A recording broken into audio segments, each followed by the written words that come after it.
In the span of 6 weeks of taking 400 milligrams a day, I had lost 10 pounds of pure fat while doing zero cardio, zero dieting. You don't want to inhibit myostatin. You want to lower it. You don't want to inhibit it, and you don't want to inhibit activin, which is like the protein that has all of the major side effects of inhibiting myostatin. I think that you are going to see people, and they're not necessarily juiced up, they're just on these peptides and maybe TRT, and they look great. And I think that it's like you said, it's going to happen. You're going to see a leaner version of, America. Hey everybody, welcome to It's Just Bodybuilding. Big Ron Partlow here with Dusty Hanshaw and the producer Scott McNally. Remember to like, share, comment, subscribe, and ring the bell. There you go. Thank you, Dusty.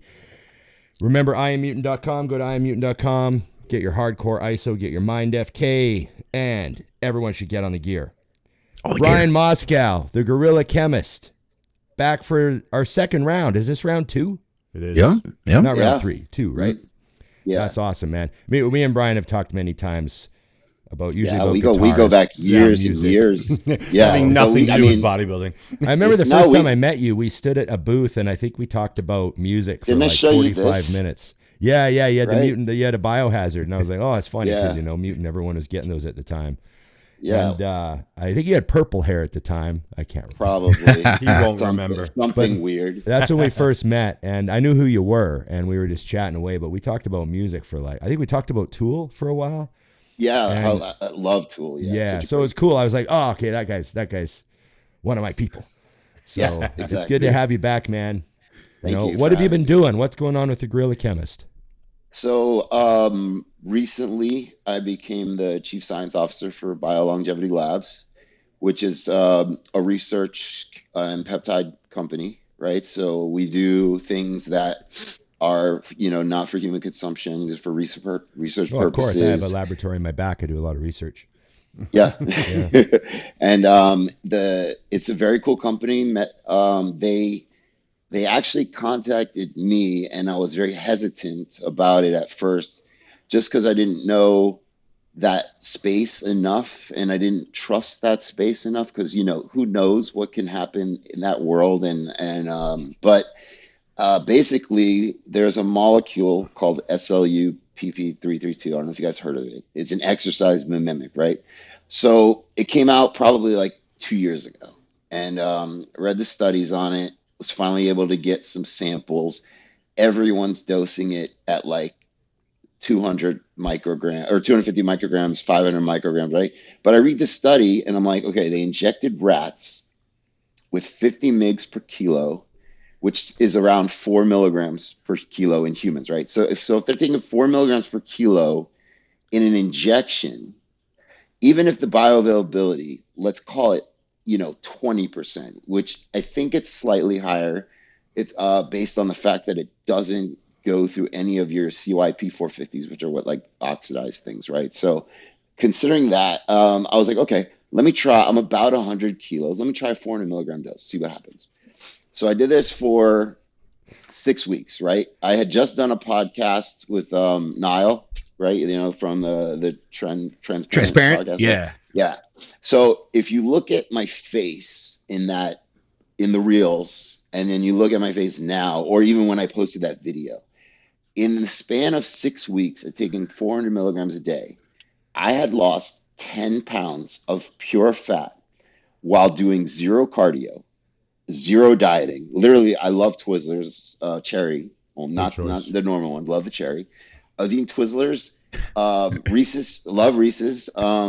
I eat carbs. I'm not afraid of carbs. And I was working out probably about 4 days a week, not like crazy, but and I don't ever train abs. It's just, I have abs, but I'm not like diced abs. Because they're not trained. But, I just noticed after like 3 weeks, I'm like, there's something going on. Like, this is working. This is not like the, GW crap or like the SS9009. This is something different. So I made this post and I was like, okay, this is what the dose of a of the injectable version is, right?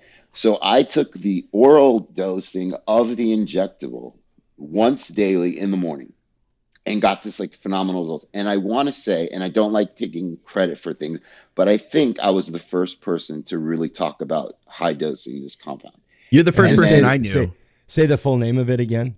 SLU-PP-332. You're the They first call person it, I knew that was dosing it like that. That's for sure. Yeah. I don't know. I just never saw anybody dosing it like that. So I was like, let's see what happens. And you know me, like I only change one variable at a time. So like I was just on a TRT dosage. I had no other chemicals besides that, right? Yeah. And I was like blown away by how strong this was. So I made this video, and then that had they kind of reached out to me through one of the guy, Matt, his name is Matt Chrisman. He's in charge of their affiliate program. He reached out to me. We started chatting. He's like, dude, Jay wants to talk to you. And I was like, okay, I don't know. And then we had a Zoom call. Then they're like, this was like a Monday, and then they're like, bro, can you fly out to Ohio on Thursday? I was like, okay.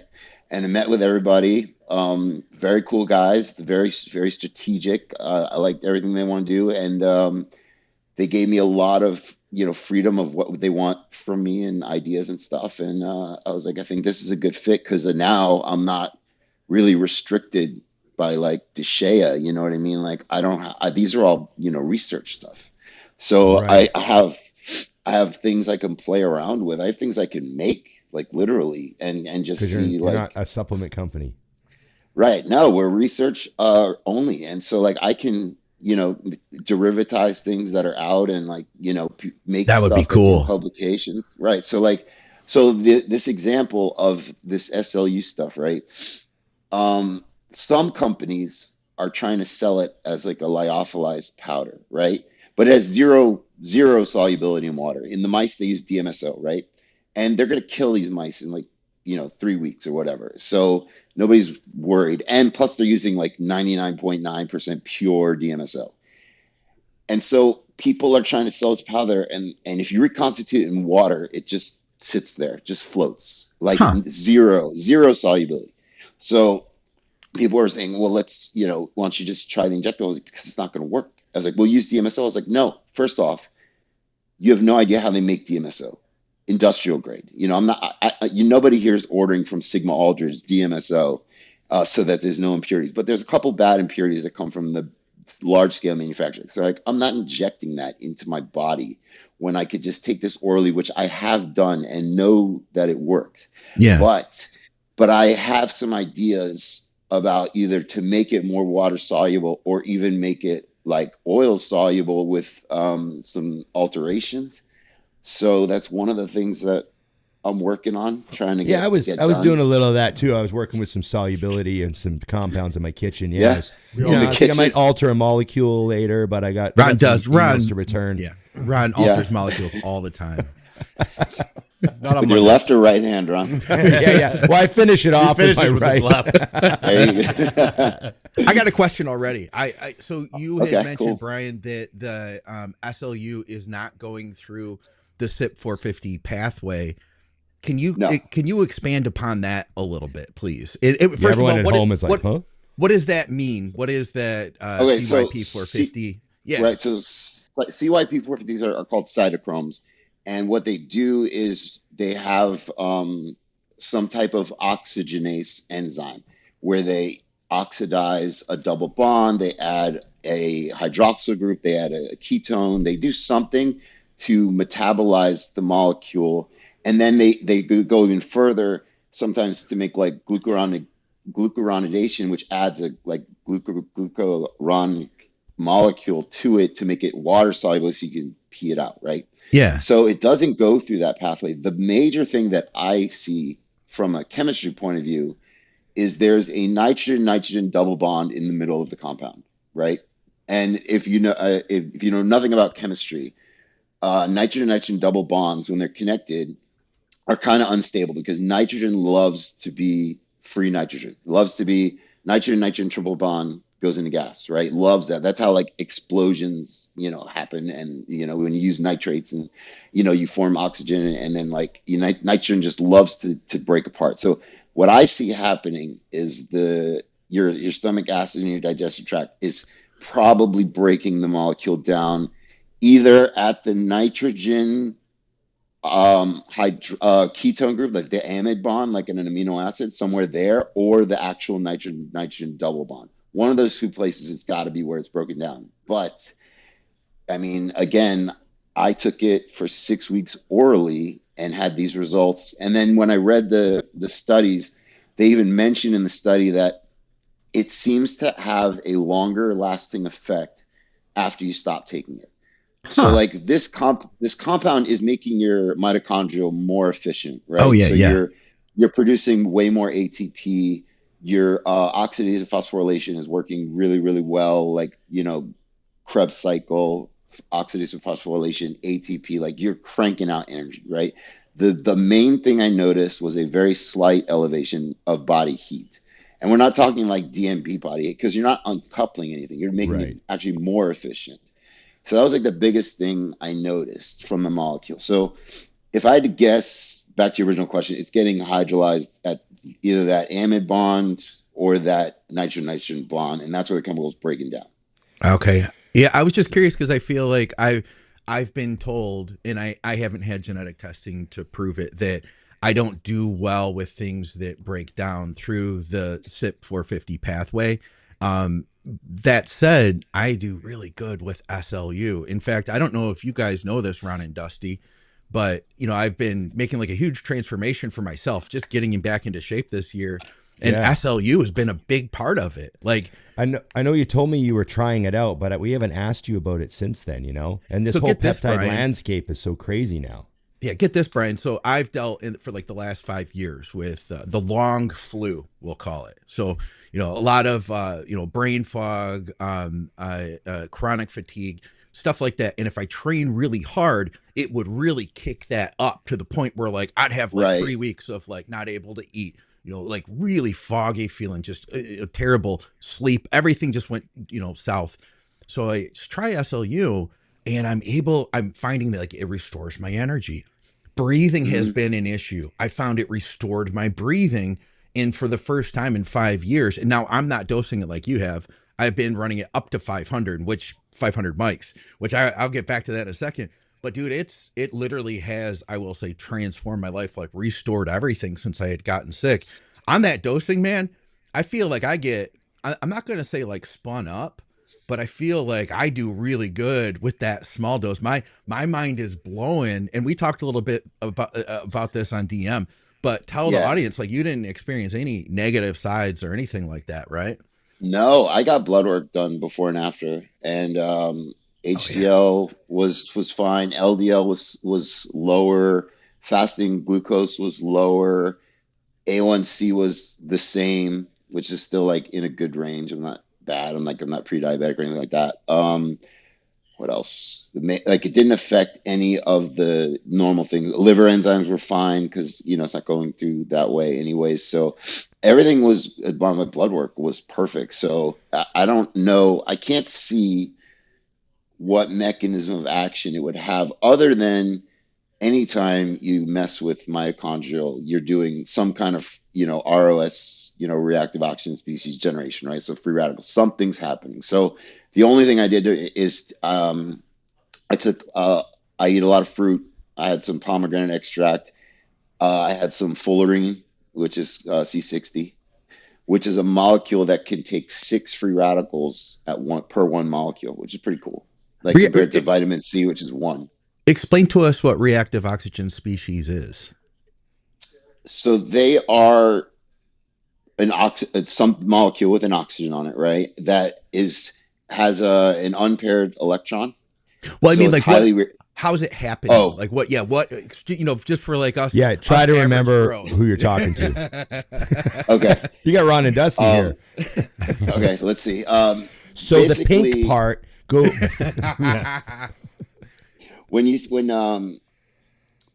your body is doing from like taking carbs to make ATP, through this system that we call oxidative phosphorylation.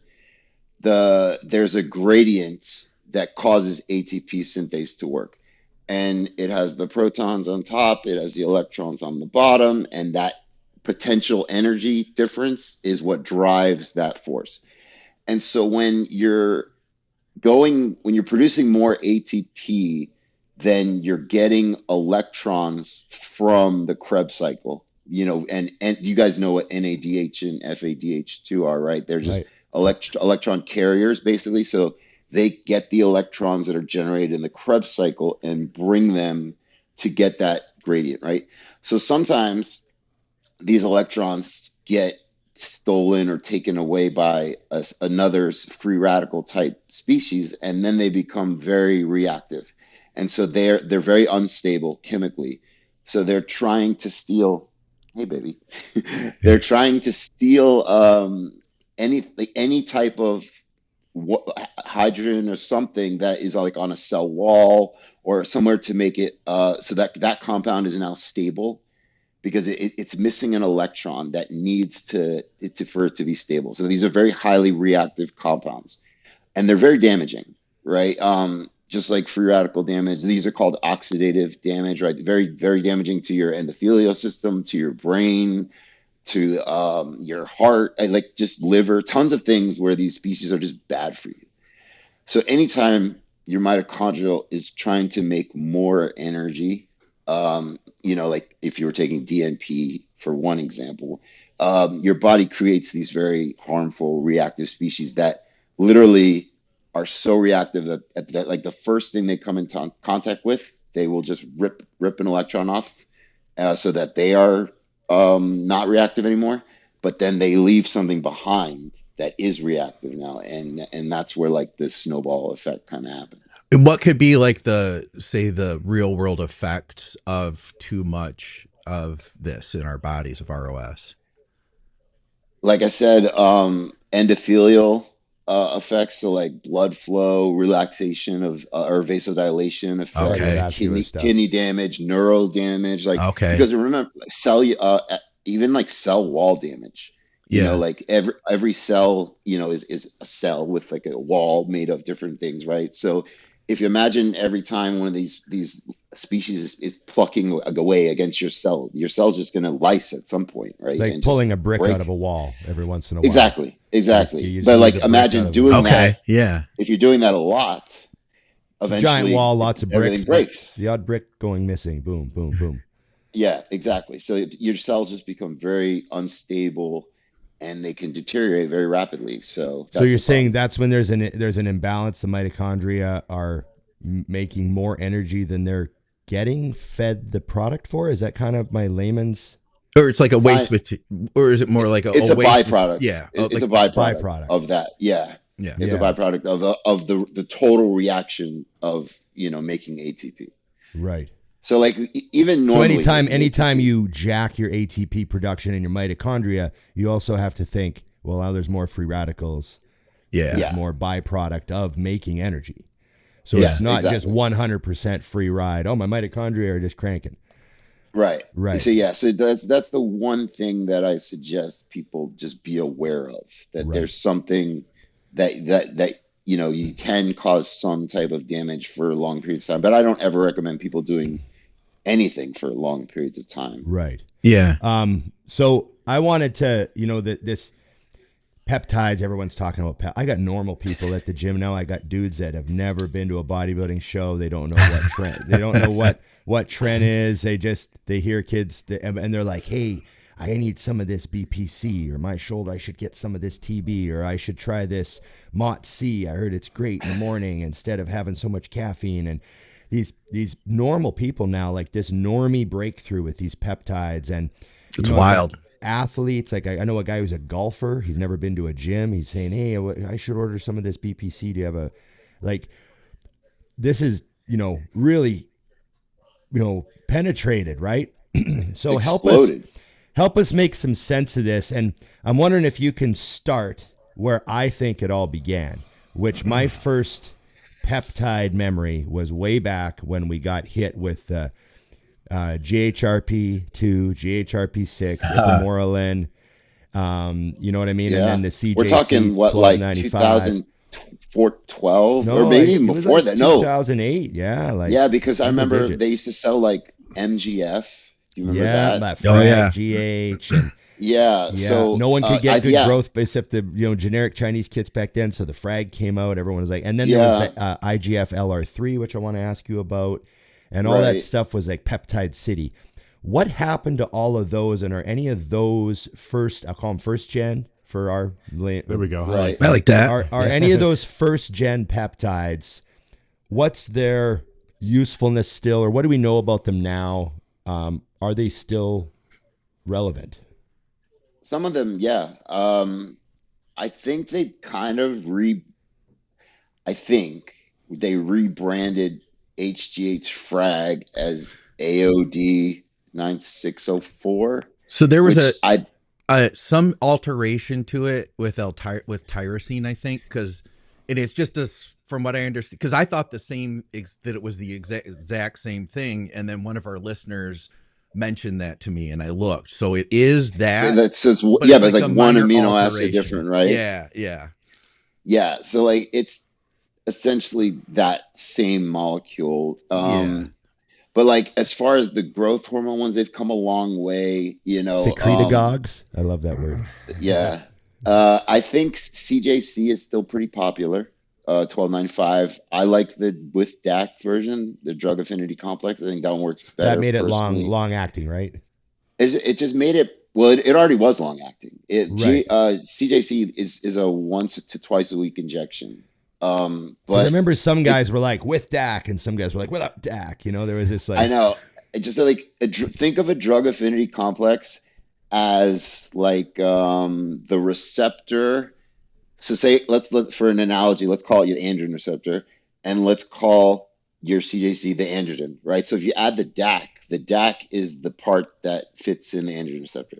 So like think of it that way for growth hormone, right? So now you have a growth hormone secretagogue that has a special affinity towards the receptor versus not having it. okay. So it's kind of just like a guided missile type of system. Oh, I okay, good. That's I always got how the I would DAC back explain it. then, so yeah. I did too. So I think that one's very prevalent. Ipamorelin people still use a lot, but they've come a long way, like you said, with as far as like BPC is probably everybody is on BPC and like TB 500 for injuries. These are like miracle working things. And then like um GHK copper, right? Yeah. Or that one is another miracle worker for like skincare, collagen boosting because it has the actual copper ion. And people are so always funny because it's like it's blue. It's like why is it blue? It's like because it's fucking copper too, and copper too is blue when you add it in water. So like Right. and people don't know enough about peptides, but I went with BioLongevity with Jay Campbell over to London a couple of weeks ago to this essentially like a not like an expo for people like in the peptide world and optimizing health and longevity, right? So all these people are genuinely interested in like peptides. What's the future of peptides? What are they doing? How can they do it? And just listening to people talk and then hearing the questions they're asking, they're just very educated. Like they really want to know what's going on. And I think peptides are like the perfect blend of like things that your body is naturally doing and producing. Like BPC is from your naturally produced in your gastral tract, right? So like Yeah. we're not synthetically making this isn't something that's completely synthetic. This is something that naturally occurs in your body, right? So these are like blending in a way what your body naturally heals with the I hate the term like pharma, but it's like, a Technology. medically, yeah, like a pharmaceutical grade version of As what's Ronnie in your Coleman body. would put it, we've better technologies now. Yes. Remember? Oh Yes, I do. So like I think that in the last, like you said, people that aren't even into bodybuilding or anything, the word peptide, which people don't even know what that means, because peptide is really literally just two or more amino acids Yeah, just covalently amino bound stuck together. together. Yeah. Two or more. It could be, I mean, BPC is, I think, five, right? Yeah. Super short. And then just people, this word peptide just became a huge buzzword. And then there's clinics opening up. And the problem is that the FDA, you can't patent these things. So like, you know, the you could patent these GLP-1s, right? Which they're making billions and billions and billions of dollars on. But like, excuse me, a generic peptide, you can't just patent it. So like that's what's going to happen is there's going to be this, I don't want to say war, but there's going to be this issue between peptide companies and big pharma. Like I've seen it happen in my very short span with BioLongevity Labs. With my count got flagged 3 times in the last 2 weeks for violating rules about talking about drugs, which I've talked about drugs with my every single time on my page, and I always put for informational purposes only. And I'm literally just talking about studies, and they flagged all of my, they post in stories and shit. Like they're like really cracking down on this because on this is taking money. On Instagram.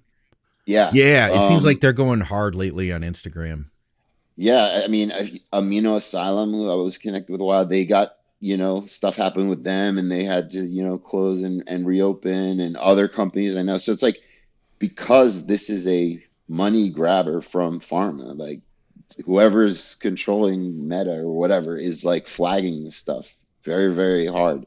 So, you know, we're just putting information out there. But yeah, to your original question, I think peptides are very key for literally anyone. You don't have to be a bodybuilder. You don't have to be an athlete. If you have an injury, you can drastically improve recovery time through combinations of, like you said, TB500, BPC 157, some of the GH ones like ipamorelin, things like that.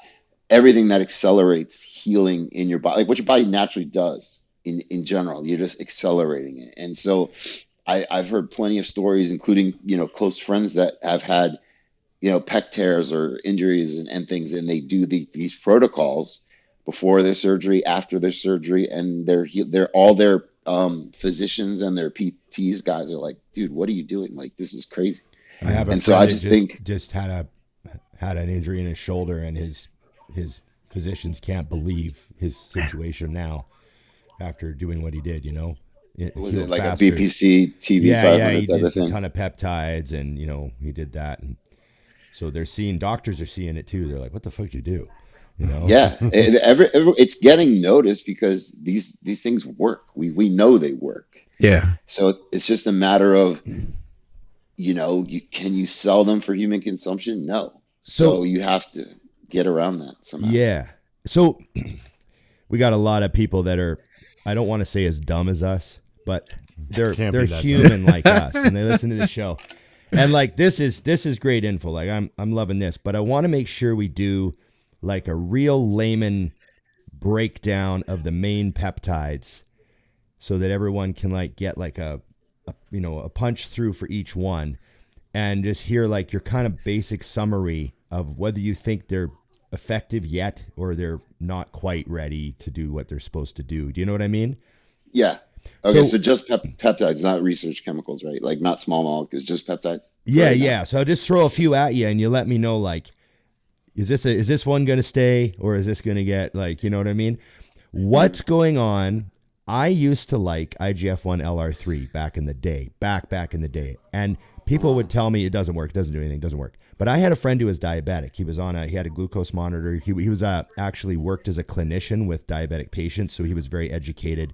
He was super aware. He was the smartest diabetic bodybuilder I've ever, you know, been known. Great, you know, good bodybuilder, got peeled. Like he knew his shit. Yeah. He said when he used LR3, he used half as much insulin that day. Insulin-like. So there was something going on. But what do you think it actually does? Is it valuable for a bodybuilder, or is it just affecting his blood sugar when he says that? So I had this talk years ago with Patrick Arnold, who you guys, every one of you guys know who he is. Yeah. But for the people that are under 30 who don't know who he is. He is the infamous slash most famous chemist in our industry, Patrick the Arnold. godfather of pro hormones. Introducing three undetectable compounds at the time in the Olympics. Just like brilliant guy. He was the original chemist guy, and then so he and I talked. I was like, "Don't you need to for IGF to work? Doesn't it have to bind to like the binding protein 3?" And he's like, "Yeah." I was like, "That's what I thought." So like, if you block it, the LR3 prevents it from binding to the binding protein 3, right? That's what BP3 is, right? It's just in the So way, technically, like the it, attachment. it just, yeah, it just can't chemically bond. They alter it with what, arginine or one of the amino acids, so it doesn't actually fit in the enzyme pocket, and so it floats around your body. It's in your system for a long It's time. long acting, yeah. Right, but I don't know. I don't think it is as effective for muscle building purposes as straight IGF, because why would they have Increlex as the trademarked brand of IGF-1 if LR3 worked better? Right. Yeah, that's a So point.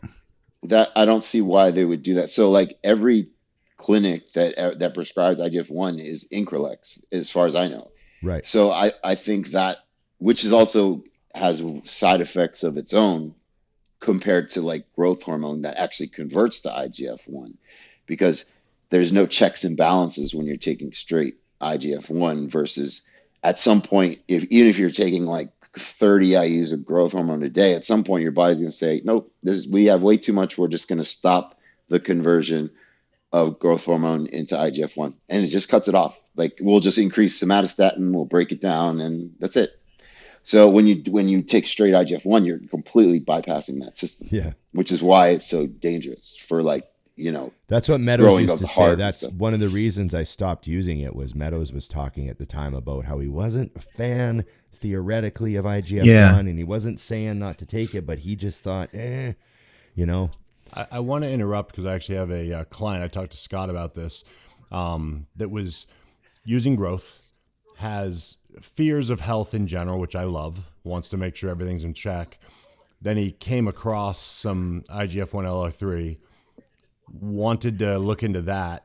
I sent him a long spiel that Scott gave me, breaking down exactly what you just said.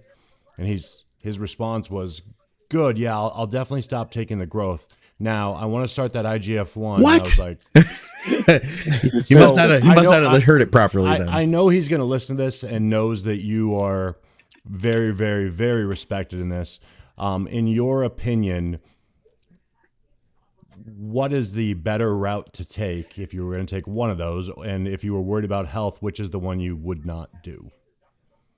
I would much rather take growth hormone from a safety standpoint versus a straight IGF-1. What- They're like, I mean, the correlation of IGF-1 and cancer is, a pretty strong correlation as Yeah. far as, two, there's, like I just said, there's no checks and balances, right? So you're injecting straight IGF, it's going to get to your cells and it's going to make them grow, right? Your heart included.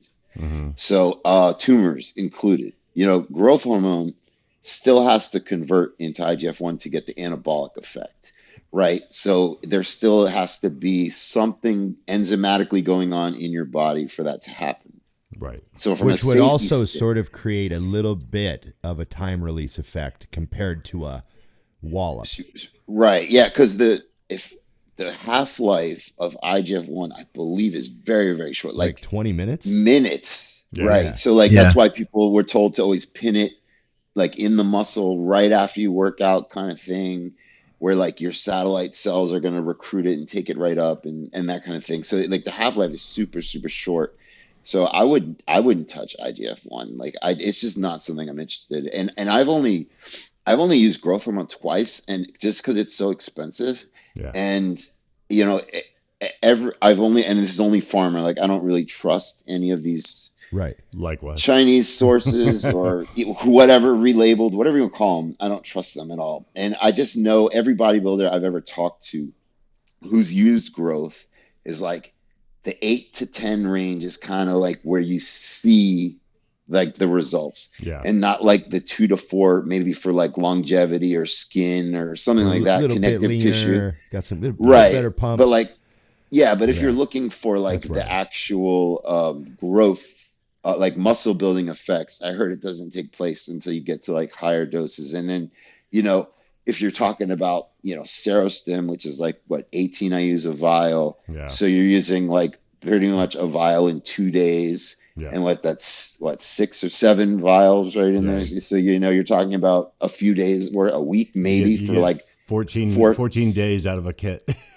Yeah. And they're like, that's like Dusty knows 500 all bucks. the math. That may math. or not have been Dusty exactly can what I instantly used my bring you- entire yeah, career. just give him a dose. He gives you the timeline. He'll calculate But built I in. mean, like, am I right, Dusty, with the dosing? Like, don't you need a Yeah, higher so dose? my experience was simple. Like I used to run 4 IUs, really pretty much all the time. And then during a prep one year, we bumped it up to 8. And it was the first time in my career that my weight during the prep got down to like 256. And we started that at about 8 weeks out, and I competed at 270. So the lightest you got. I went up, and like Chris was like, okay, you're really good at getting lean, but you suck at losing weight. Like, Yeah. I just got harder and harder, and just like the scale just started going the other way.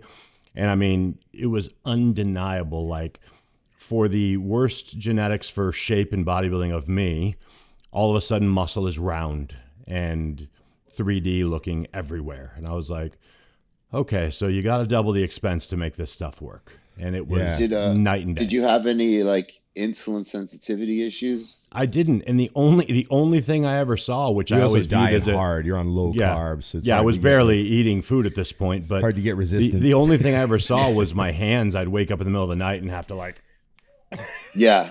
Yeah. shake the hands out because they're dead. But I mean, other than that, it was fantastic. And again, it was short lived during that time, and then back down. But it was definitely undeniable. I was like, okay. 4 was like taking it because it was part of the plan, and 8 was like, oh, okay, this is very, very different. What Yeah. do you think? Just a quick backtrack. Just one sentence is all I need. What do you think was happening with my buddy's blood sugar when he's like, yeah, I use less insulin if I use LR3. I don't know what's going on, but my insulin's use is down. If it's not attaching properly, is that LR3 eventually getting cleaved off and it's getting a little bit of something going on, or what? Yeah. I mean, yeah, the LR3 does eventually, get lysed off, and it does bind at some point. It's gonna happen. But what I think, if I had to guess, is that because of hold on. Because of like the cascade of events that happen when you take something, like you have this happens and this happens and this happens. What I think is that Bless you. I knew it was going to happen. I saw it coming. Yep. I think what happened is that because you have this insulin-like growth factor that's in your body, it is also targeting kind of it's playing around with your insulin. So what could have been happening is it causing his body to release less insulin, so that is getting, because you said he was type 2, you said, or type 1? Yeah. He was using insulin. Yeah. Okay, so he's type 1. So, so he had to use less, right? You said? Less insulin. Yeah. He was So like, I so normally his use body, 15 units. I'm down to 8, like, or whatever. So yeah, it was probably working synergistically to because obviously he can't produce his own insulin, but there is a pathway where they can interact and you can have some sort of insulin-like effect, Right. which is probably what happened, if I had to guess. Right. Very interesting. Yeah. Yeah. Okay. What about MOT-C? Explain to us what MOT-C is. Give us kind of the layman's paragraph on that and what you think of that compound.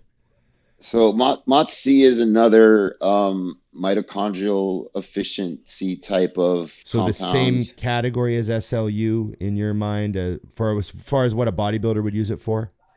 This is, yes, it supposedly has some cognitive effects. I haven't tried it yet. I've got it. personally. But I've gotten the cognitive benefit, but I feel like I'm real sensitive to the mitochondrial enhancers, given that I right. probably have some deficiencies. That said, for me, I definitely noticed but it was no SLU. I'll put it that You know, way. it's Okay. so I wouldn't classify it as an exercise mimic. I would say SLU is a true exercise mimic. Like your Okay. body is mimicking exercise, where this is enhancing just your general efficiency of mitochondria. You're not like cranking out ATP like you are as if you were exercising, which is what SLU is Now, doing. with the SLU, exercise mimetic, Mhm. I've read some stuff and heard some people talk about the concept of exercise mimetics of various kinds, because it could be a lot of different types.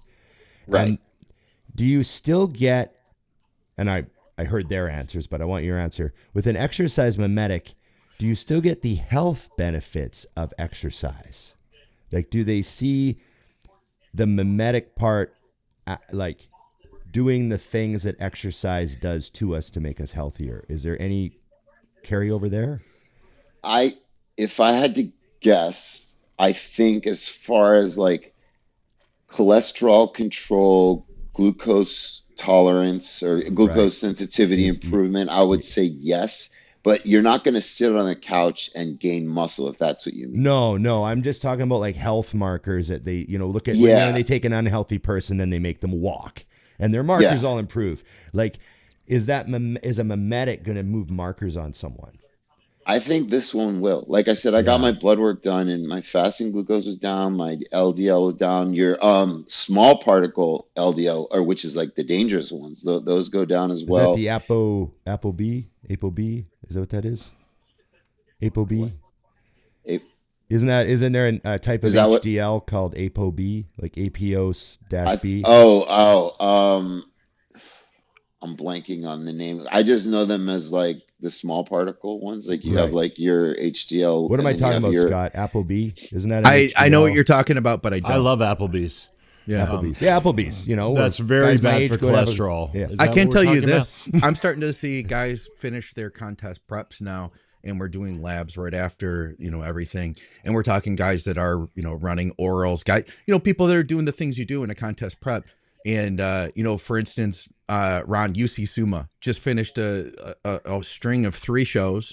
Did everything as we normally would do in his lab work post contest 2 weeks after the show, looks better than ever. And anecdotally, I'm seeing that, in multiple cases with lab work even improving. It's kind of led to a question that we've kind of been throwing around on a couple of the other shows is, do you think, Bryan, that this stuff is going to lead people to use more gear? Like, hey, I can get away with running a gram year round now. You know what I Because they're mean? got my health God, my I health fucking hope barriers. not. I fucking hope not, Yeah. Man, I man. gotta Like, That's take the a fear in lot this of shit to industry. get bad blood work now. I Yeah. mean, Like, I'm yeah. trying to get bad blood work, and I'm up to 5 grams a week. Yeah. I mean, as far as I know, I don't see any pathway of SLU preventing plaque buildup. Yeah. Right. So Okay. that's still Okay. calcification. That's still going to be a thing. Now we You still know got to that like exercise and eat right for that shit. yeah, and like Okay. we know vitamin K2 helps prevent calcification. We know nattokinase helps with dropping your lipids and with preventing of plaque buildup, stuff like that. So like yeah, there's certain things that you can do, but I don't think that just because your overall like general blood work is good, that doesn't mean that you're not going to have these consequences of taking large amounts of Yeah. exogenous What compounds Yeah. Cause I What do into think you it. sometimes think? people just look at their labs and they're like, oh, my labs are perfect. So that means everything is good, I'm So healthy. that's a good point.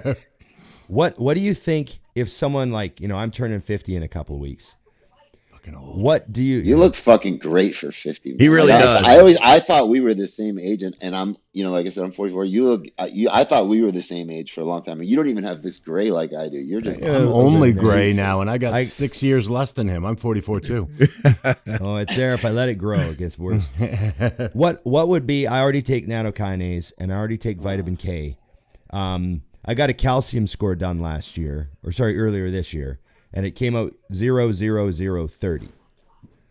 So I had a total score of 30 because they give you 4 right. numbers. It was all zeros, but a 30. Uh-huh. And so what can I do to just make sure that doesn't go up? I got nanokinase, I got vitamin K. What things would be smart? What else would you put on a list if you were, just, want to make sure that you take care of your arteries and, You take ubiquinol, I would yeah, assume. I take You ubiquinol. take Arjuna extract. No, I don't. No. I would look into Arjuna extract. That specifically is for like left ventricle hypertrophy, but I Ah, think it has more protective effects to that degree. Okay. Something that is not over the counter that we're working on. Have you ever heard of the protein Klotho? No. mm-mm. So Klotho is a protein that your body naturally makes in the kidneys, and tons and tons of health benefits. I want you guys to look into Scott. I want you to look into this. All right. Do like a Is deep, that with a K or deep C? dive. It's a K. Okay. Klotho. Yeah, Klotho. Klotho. This is a protein that is right now being investigated for, like, the main thing is chronic kidney disease. Mm. But cardioprotective, neurogenerative protective, as far as like buildup of like plaque in your brain, like amyloid, beta amyloid plaques, Alzheimer's, endothelial protection. Like, this is the overall health longevity type of protein, and it decreases with time, obviously. This, when you take it exogenously, it actually is one of the only things that I know of that upregulates the expression of the natural protein rather than like having a negative feedback loop. Mm-hmm. So, what's something we're working on? Normally when you add something in, your natural production goes down. Right. This Right. actually causes you to increase natural So it's production. like taking test and then your balls get bigger. Yeah. Or like, yeah, it's like if That your body doesn't doesn't happen. recognize. Yeah. So something we're working on, I can't get into the details. All I can say is that we have a patent on a specific delivery system to this, because there's some Okay. other people are coming out with this stuff, but they don't understand how little you actually need to get results. Huh. Like your body, I think, maxes out in like picograms. Like, that's how you measure this stuff, which is, I don't know if you know how small a picogram is. If a nano is 10 to the negative 9, Yeah. it's of a nano is 10 to the negative 9, pico is 10 to the negative 12. Okay, so So is it super, a super, thousandth of a nano? Is that what a pico is? Yeah. Yeah. yeah, it's 3 orders of magnitude Metric, smaller. kids. It's a metric Yeah. system. Yeah, yeah. It's all based on the king's thumb. So I already saw companies that they're selling, or they're about to release this 10 milligram of just the actual Klotho protein, right? And So it's like a lifetime supply. but the problem is, this will be, one, it's way too high. Two, it'll be gone in 5 hours, because it literally, your body's going to use it up, and it's going to have so much that you're going to have like deleterious effects from taking it so much. And it's not, I don't know. I'd have to see it's not an easy protein to make, but I will say that the patented version that we have is something like that we're selling in the microgram dose, and it is a once every 2 week shot. Okay. So this is going to be something that is in my opinion is huge. So I got samples of this, and I would have taken it, but my father has chronic kidney disease. His kidneys are only working at like around 50%. Okay. So I gave him my 12-week supply, because I have his before blood work. I want to see what it does to him. He's 74. A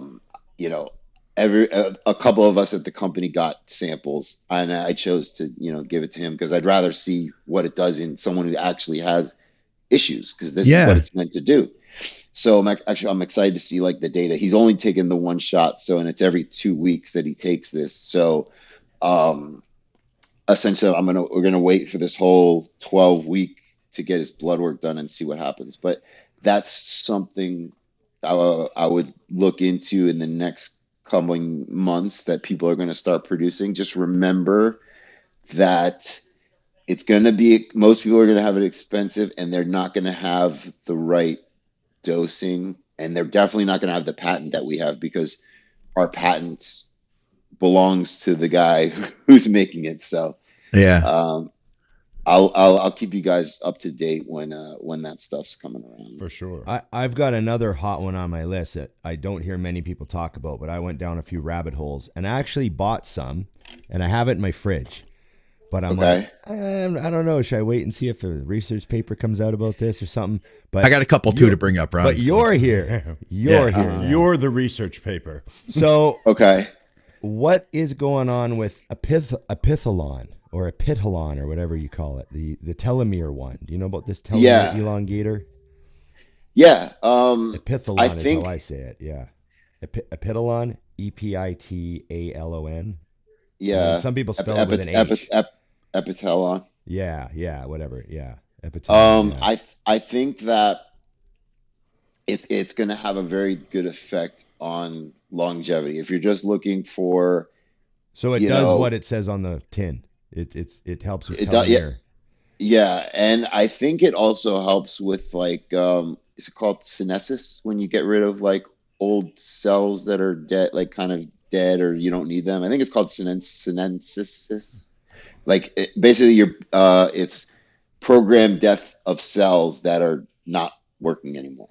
I think Okay. it also, Right. I think it does that. I have not tried this personally, but I think it's definitely one of those compounds that, if you're looking in the anti-aging, longevity, biohacking community, I think it's one of the ones that's worth trying for, like you said, for telomere length, and especially preventing shorting of telomeres, but actually increasing length of telomeres.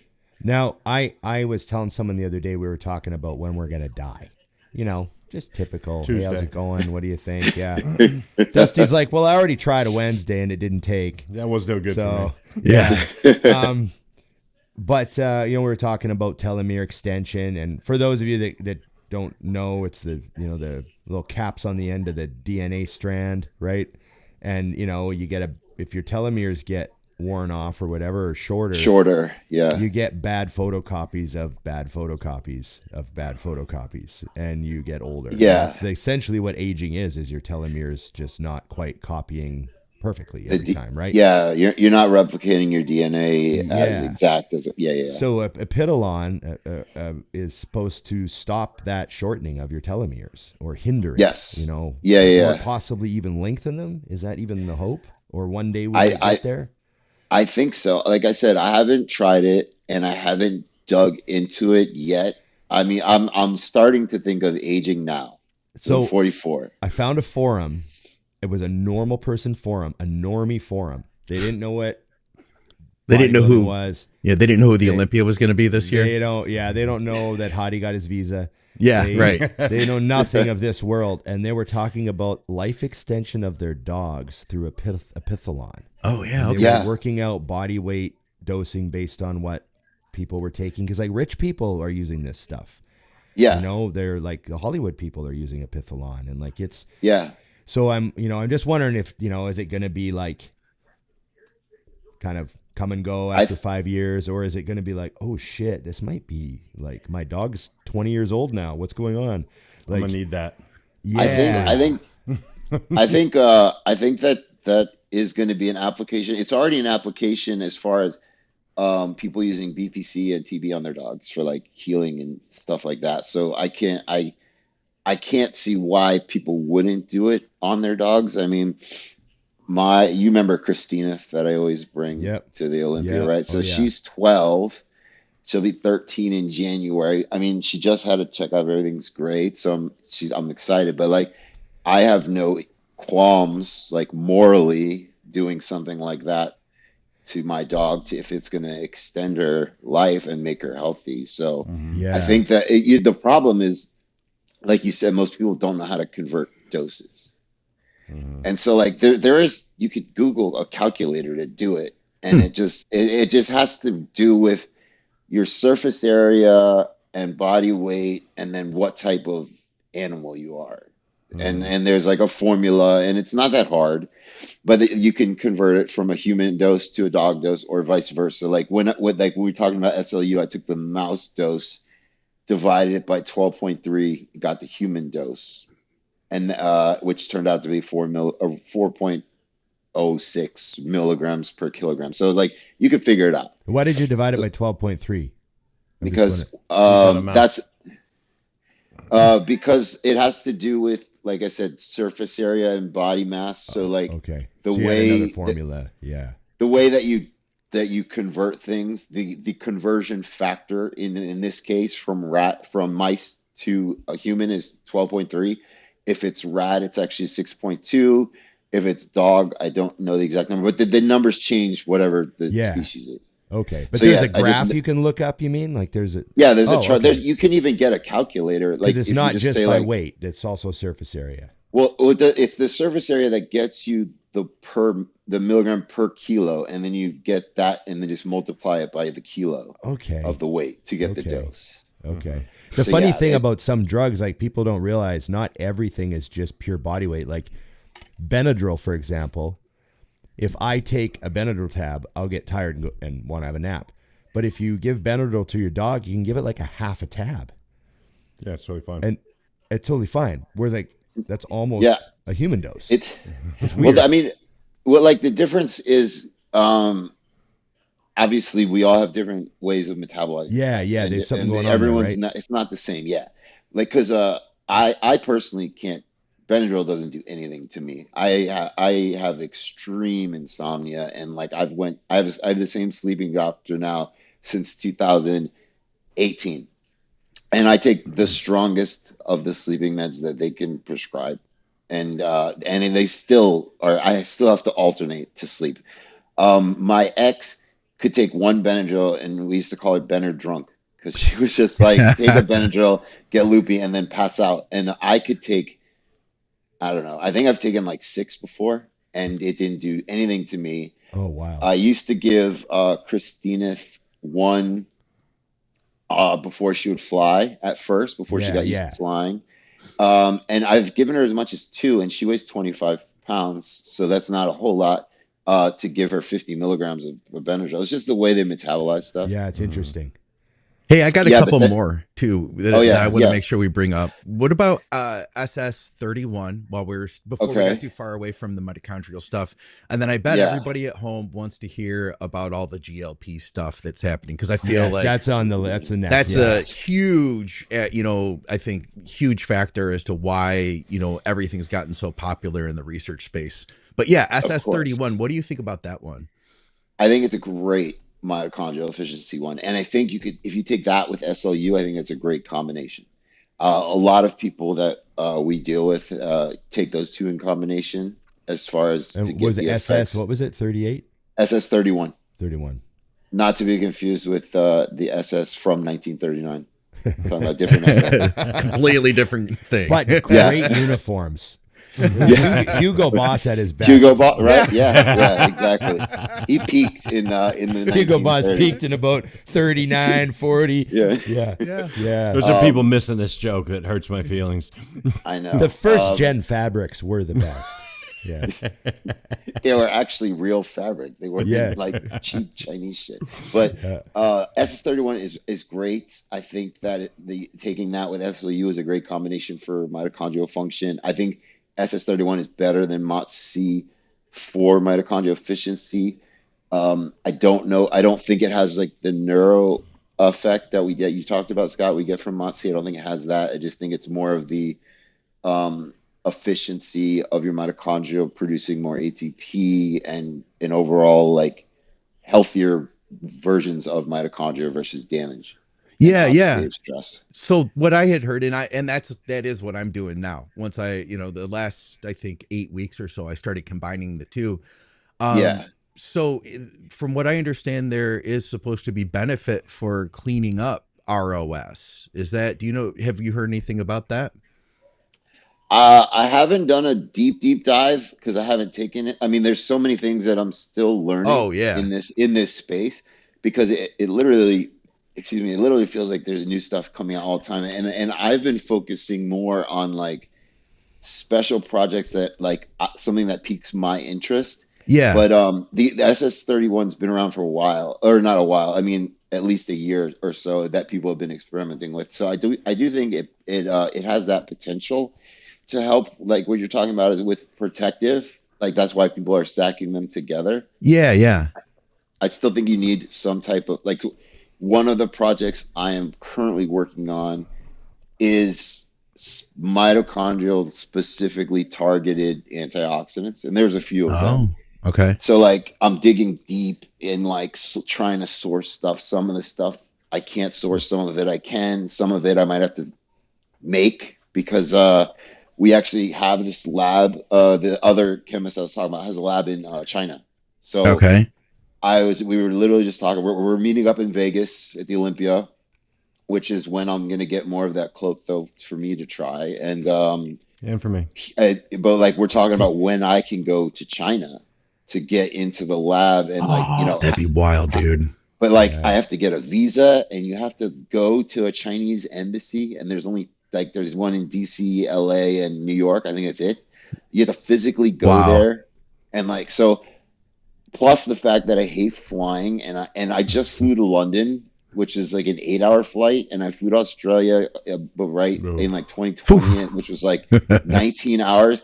And I told my doctor, I was like, I need the whatever it is, I need more of it. And so like my need doctor a just timeout gave pill. me Yeah. he gave me a prescription for some more like Xanax type molecules, and so like I had to take that and to sleep, and I wound up actually sleeping for a lot of the flight because I get so claustrophobic on flying. But Oh. going to China to get this stuff done was because like we have so many of these ideas, and like some of them, we could just I know how to do it. I can't just go in my lab at school and be like, hey, I'm gonna make this and then let me test it and That's blah blah frowned blah. upon. Like, Yeah. They don't like yeah. that, huh? No, they don't like you spending school funds on private projects apparently. Rude. So, but like something I was trying to two things I'm trying to source. One of them, which has a cast number, so I know they make it. Okay. Our sourcing guy couldn't find it. I'm like, dude, like we can make this. Like it's there. Somebody's got to be mass producing this stuff. And the other one that was super expensive and it's a fucking like 1 or 2 step reaction that is a 93% yield. I'm like, dude, this other chemist and I can do this over the weekend. We're gonna do this. Like, I'm not waiting. I'm not paying $400 a gram for this stuff that is a 1 step fucking reaction to do that if you took if you were a chemistry major and made it into like Orgo 2 lab, you could probably make this molecule. Like that's how simple. Right. That's wild. So like one of the things we're working on is like these specifically targeted antioxidants for your mitochondria to protect them, not just general antioxidants like we talked about, like fullerene and pomegranate and shit like that, like stuff that actually hits your mitochondria specifically. Have you, and now in that realm with mitochondrial protection, have you guys looked at all? Because I know very little about it. I have done a little bit of reading about carbon 60, C60. Yeah, fullerene. Yeah. I don't know very much about that. Is that something you, and this is just kind of now I'm asking just a personal question. And I guess So if like, anybody else is interested too, but yeah, is that something you would recommend? yeah. So like fullerene, the coolest thing about it, or one of the coolest things about it, is it could take on 6 free radicals per one molecule. So like vitamin C is 1 to 1. Most of them are 1 to 1. Like you give up one electron, it pairs with the other, and it gets rid of that free radical. But like this can do 6. Huh. Okay. So that's like the main benefit of it is that you're getting 6 free radicals per one molecule of carbon 60.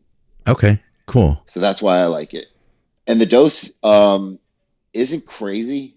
Like what I'm looking at is I mean higher than most. So it is most people don't know it's a powder. People think it's a liquid because it comes in like avocado oils or MCT oils. Most Yeah, people I've got sell it it like that, right? in oil form. I just grabbed it because I couldn't even remember what it was called. I hadn't thought about it for like a month now. So yeah. Yeah, but like the way they dilute it in order to get like the dose you need, it's like almost a full bottle. So like I just went with the powder. I was like, let's just get the 99% black charcoal looking powder and use that. Okay. So that's what we're working on. I want to bring us around to the big one, which is all the GLP stuff. So we've got Ozempic, we've got what's the second one? Tirzepatide. Right, Tirzepatide, and then of course Reta, which was like Gen 3 or whatever came in. Yeah. So for our purposes, Ozempic and that Tirzepatide, they're done. They're gone. Reta's just replaced. There's no like they're out of the discussion for bodybuilding. Where it's Reta. Is that what's going on? For bodybuilding, yeah. Specifically, like general public, people are still using these a lot. Yeah. And but you could tell like the Ozempic face and the sagging and the muscle loss, like everything I've ever seen is close to 50-50 muscle fat loss in the GLP-1 of Ozempic. Is that just because the appetite suppression is so severe that they lose muscle, or is it actually like catabolic? I think it's a combination of 1, you're not eating, 2, you're not eating protein, 3, you're not lifting weights. Yeah. Right. So your muscles aren't doing anything. You're going to burn muscle before you burn fat anyways. But the other thing people don't talk about is it slows motility, right? That's what kind of makes you not hungry. Yeah. What happens when you have a steak that is now sitting in stomach acid and not getting the proteins get further destroyed? And what else? What else is in steak? Fat. Bacteria. Iron. For one. Okay. Yeah. So you're talking about like rotting meat, which has metals in it, right? Like iron and other things you're eating have heavy metals and things in them too.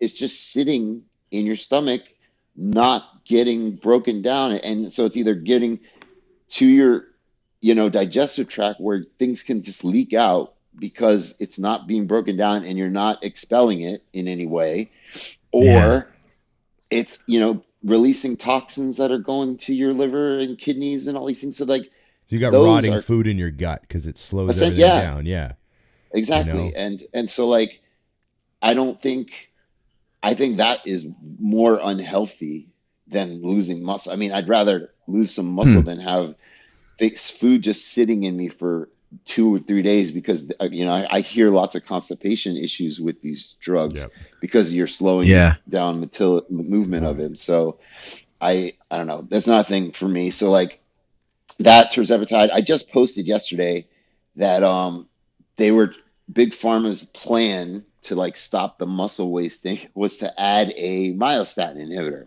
Oh yeah. But they just got canceled before they even started. So like there was 2 different ones. One was for Tirzepatide and but they were using 2 different myostatin inhibitors, right? But you don't want to inhibit myostatin. You want to lower it. You don't want to inhibit it. And you don't want to inhibit activin, which is like the protein that has all of the major side effects of inhibiting myostatin. And so after spending $1.9 billion to acquire this drug, they shut down the trial like this week or last week. So like their answer to muscle loss was not exercise and eat more, was let's add another drug, which by the way is an intravenous injection. It's not an IM or it's not a subcu. So imagine you have to go to the doctor's office and like this injection. They're like, let's fucking pin you in your vein with a myostatin inhibitor that is causing issues. Like you're just adding a problem to another problem to like another problem. That's But the solution. so like with the thing with Reta, apparently, and I'll give you my experience in a second. Lots of people love this stuff. The appetite suppressant is not as pronounced. And then obviously we're talking about hitting 3 different receptors instead of just the 1 or the 2. And so increasing your metabolism is one, controlling blood glucose levels is another. So you do see a lot of body composition stuff, and you don't see a lot of the muscle wasting effects from compared to it. And obviously, even in the fitness world, you're also working out and taking things that prevent muscle loss, anyways. So I know a lot of competitors that use it. Now, after like 3 years of people talking about this, I got some stuff to try. And the study dose, the lowest study dose is 2.5 milligrams a week, right? And they go all the way up to 12. I talked to some bodybuilders and they're like, we take small doses twice a week, 3 times a week, whatever, right? So I'm like, okay, let me start at 200 micrograms, which Yeah. is, which is literally orders of magnitude lower than the study dose. I took that on Sunday. By Tuesday, I was just felt full. Really? There is an adjustment period. From my understanding, there's an adjustment period to all of these GLP-1s. But Yeah. I already have problems getting full easily. Yeah. My appetite is completely dependent on if I'm working out or not. Mhm. And sometimes I can eat a lot of food and sometimes I cannot.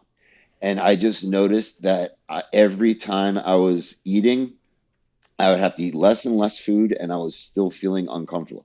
So so I took that Sunday. Tuesday comes around, I took another 200 micrograms. So now at 400 micrograms, right? Keep in mind, 2.5 milligrams, lowest dose in the study. The next day was terrible. I was like, I Wow. have to I am like this close away from stopping. My whole goal was to see, can this be used as a nutrient partitioning agent at low doses? Yeah. Right. Right. This wasn't Can to you like, get leaner?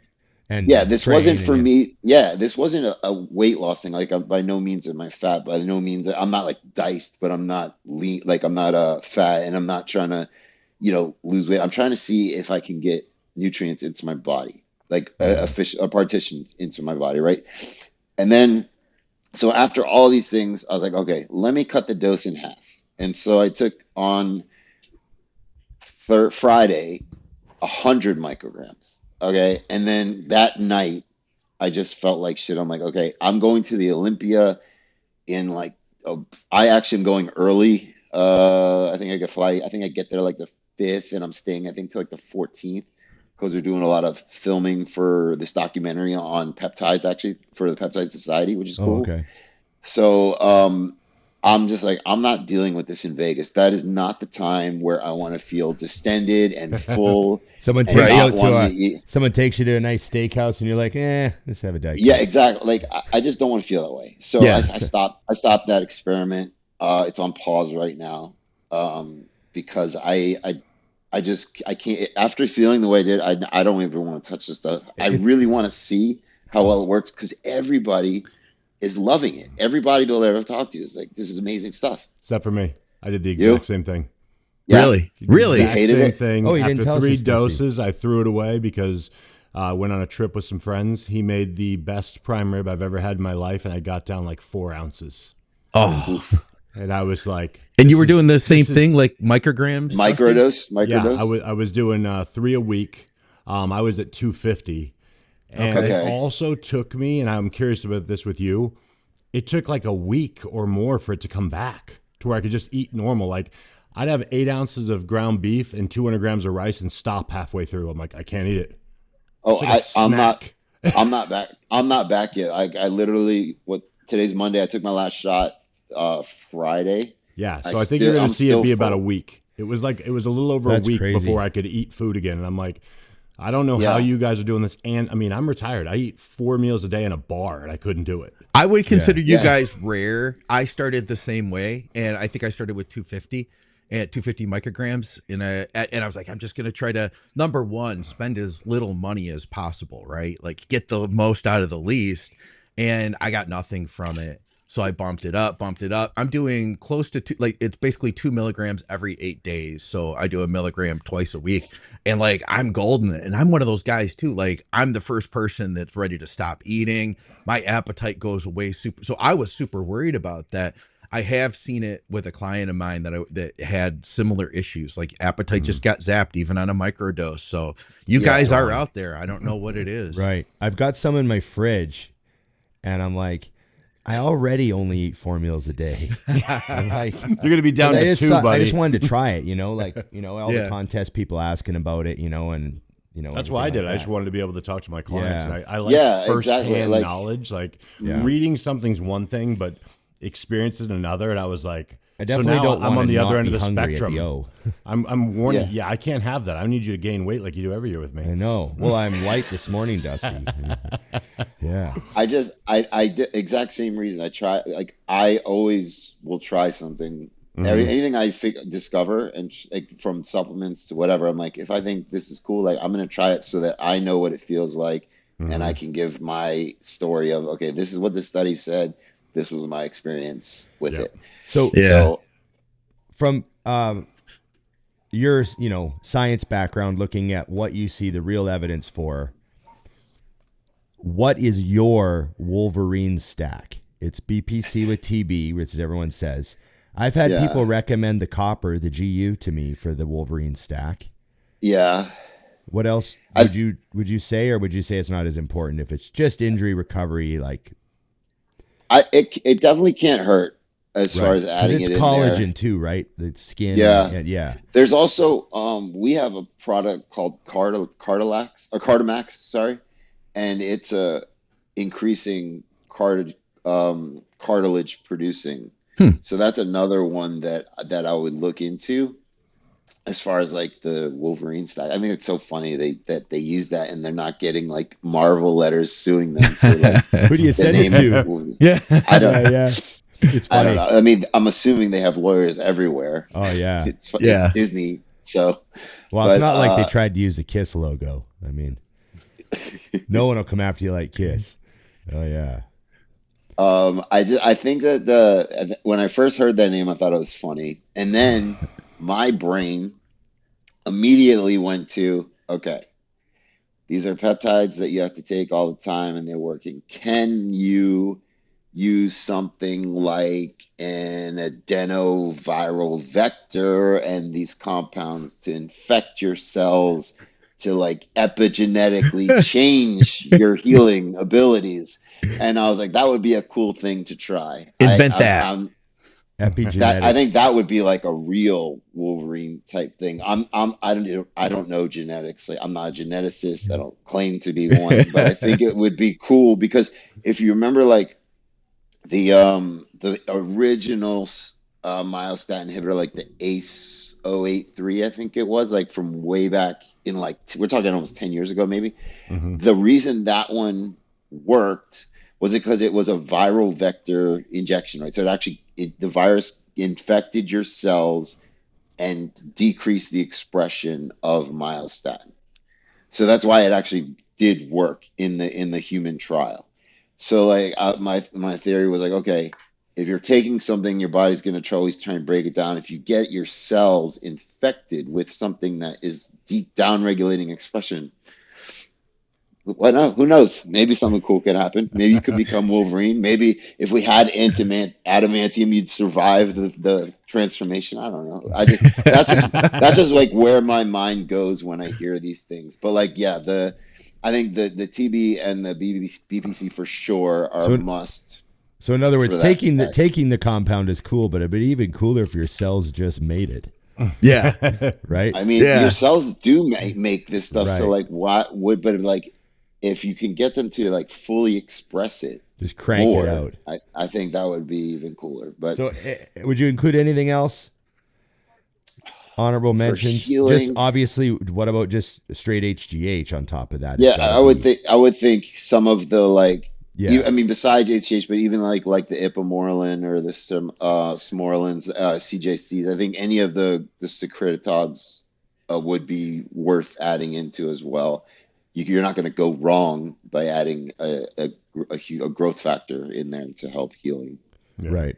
What doses do you think are actually recommended for BPC and TB500? A standard sort of generic one that everyone does is 2 grams of TB twice a week and 500 to 1,000 BPC a day. But then you hear these guys with big injuries are like, I cranked, a bottle of each every Yeah. 2 days for, or whatever. And I'm hearing that now, you know, too. I'm hearing 10 Yeah. milligrams a day, stuff like that. Yeah, guys, just At the bottle a far day end. BPC. Like I don't what think should we be doing? I don't think your body can like take that bolus amount. I don't like maybe if you're doing 10 milligrams a day split up into like 4 or 5 doses, maybe Okay. something like that, but not a bolus one shot of 10. I can't see that happening. I spoke to, do you guys know Dom Zuka, the Mhm. coach? So we last night we did a live with him and he was telling us about his injury and what he was doing with his healing stack was, splitting up those higher doses into 3 different, like first thing in the morning, afternoon, and before bed type of thing. Okay. So if, like you said, the standard TB is usually like twice a week, you could probably go to like 2.5 milligrams twice a week. You could probably do 5 milligrams twice a week. I can't see I can't see a deleterious effect of that. Your body might not use it all, so who knows? But like I said, I think splitting them up would be way more effective than a bolus dose. And how should people think of, because, like every time I read a description or, I'm reading about BPC and it's like the full explanation of what it does. How would you layman term one sentence to a bodybuilder what BPC versus TB 500? What would you tell us your classifications and their jobs? BPC increases angiogenesis, which is the increase of red not red blood cells, red blood vessels. Sorry, red blood vessels, blood vessels. Right, So like, capillarization, right? yeah, right. Yeah. So like the difference between actually making that versus TB, which I think is just accelerating the healing process, but it's not actually doing the angiogenesis part of it. You're not making the blood vessels. I think there's just like a synergistic effect. Right. I'm not 100% sure on like why the TV 500 mechanism is like, I think it's more of the, what do you call it? It's like it does help with like blood vessels, but like I think it's more of the anti what do you call it? Anti-inflammatory. Right. Did Is something this happen? Like, can you still see thymosin me? beta 4 or whatever, right? Like I don't. That's all I know Yeah, about TB 500. thymus. Yeah. Yeah. I think it's more about the anti-inflammatory properties with that Right. versus Yeah. like the increasing of like blood vessels. It does both, but I think BPC is more common for that. Right. And like you said, the most people, the 1,000 to like, or sorry, the 500 to 1,000 microgram is a great starting dose. I think if you actually have like a true injury, you could probably bump those doses up. But again, I would recommend splitting them down instead of just taking one giant dose. I think that would be a waste. Yeah. I've seen that. Now, what about the I've seen studies where they drank BPC and it got through the gastro system and so like the whole idea, everyone's saying you got to locally inject this stuff. I just don't believe that. It doesn't make any sense to me. It's just systemic. It is systemic. So like the oral bioavailability of like a Probably isn't general as good. rule. Well, here's the general rule of thumb. Like 8 or less amino acids is usually okay to get in your system. Oh, BPC is 5, right? Oh, I never heard that before. So the short chain's more likely. Shorter chain. Yeah, I mean you have certain transporters for like, like leucine, the dipeptide that like NNB makes, right? There's a transporter for like dipeptides and tripeptides. So I think the actual hydrolysis is the bigger molecules. They're the ones that get broken down way more easily than the shorter chain ones. So like from what I understand, 8 or less is kind of where you want for something. And not to mention that BPC is 1, made in your gastric tract, 2, was made for gut health, wasn't really made for like healing.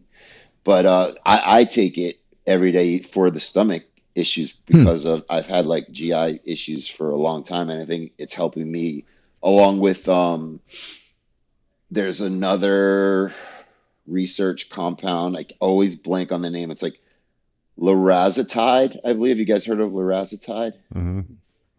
Yes? No, I No. haven't. No.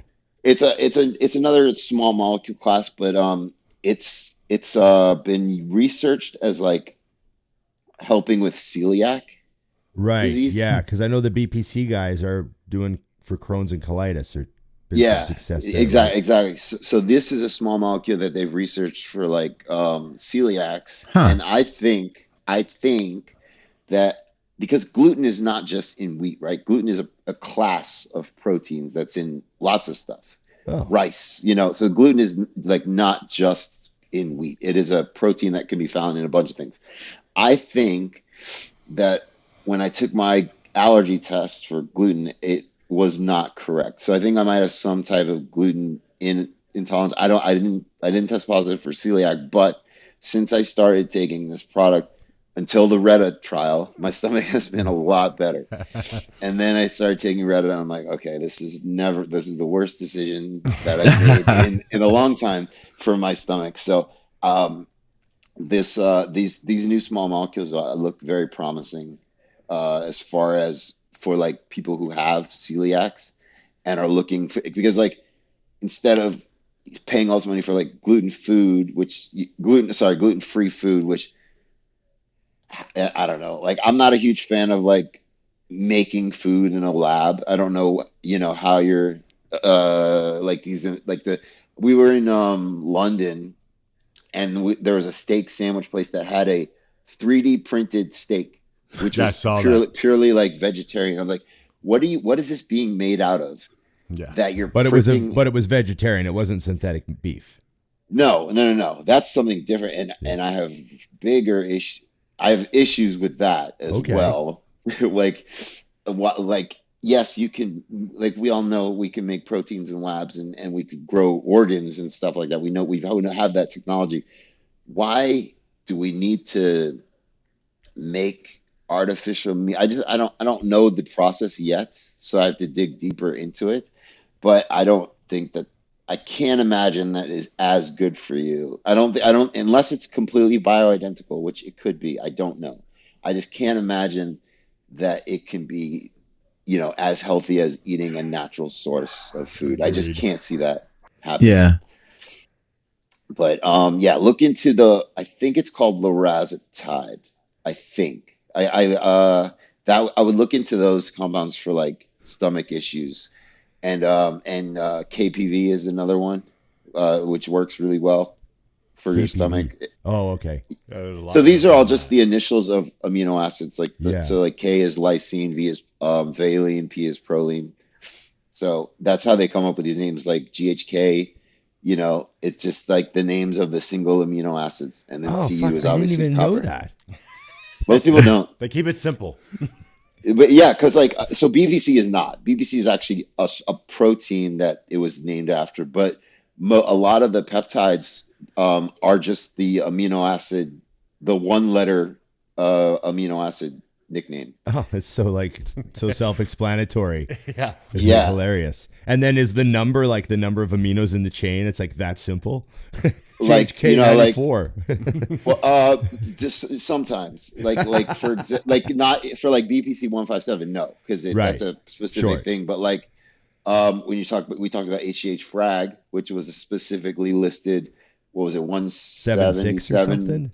Yeah, Yeah, to like it was like 177. to 191. It was like 18 amino acids, something like that. It was like the very end of the Yeah. chain. Yeah.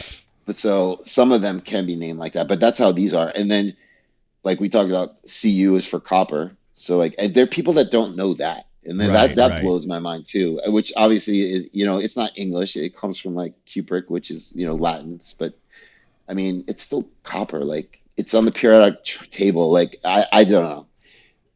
Copper is something that's so common. I would think people could figure out Cu is copper, but again, nope, I didn't would not happen. have assumed anyone knew that because I just don't have faith in.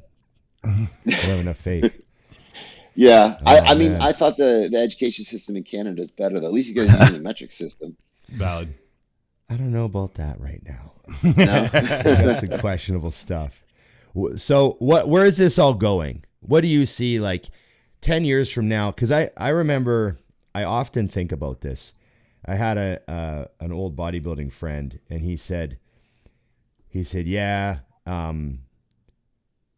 he said, you're lucky. You got the best era when bodybuilding was special, and there will come a day when it's not special at all.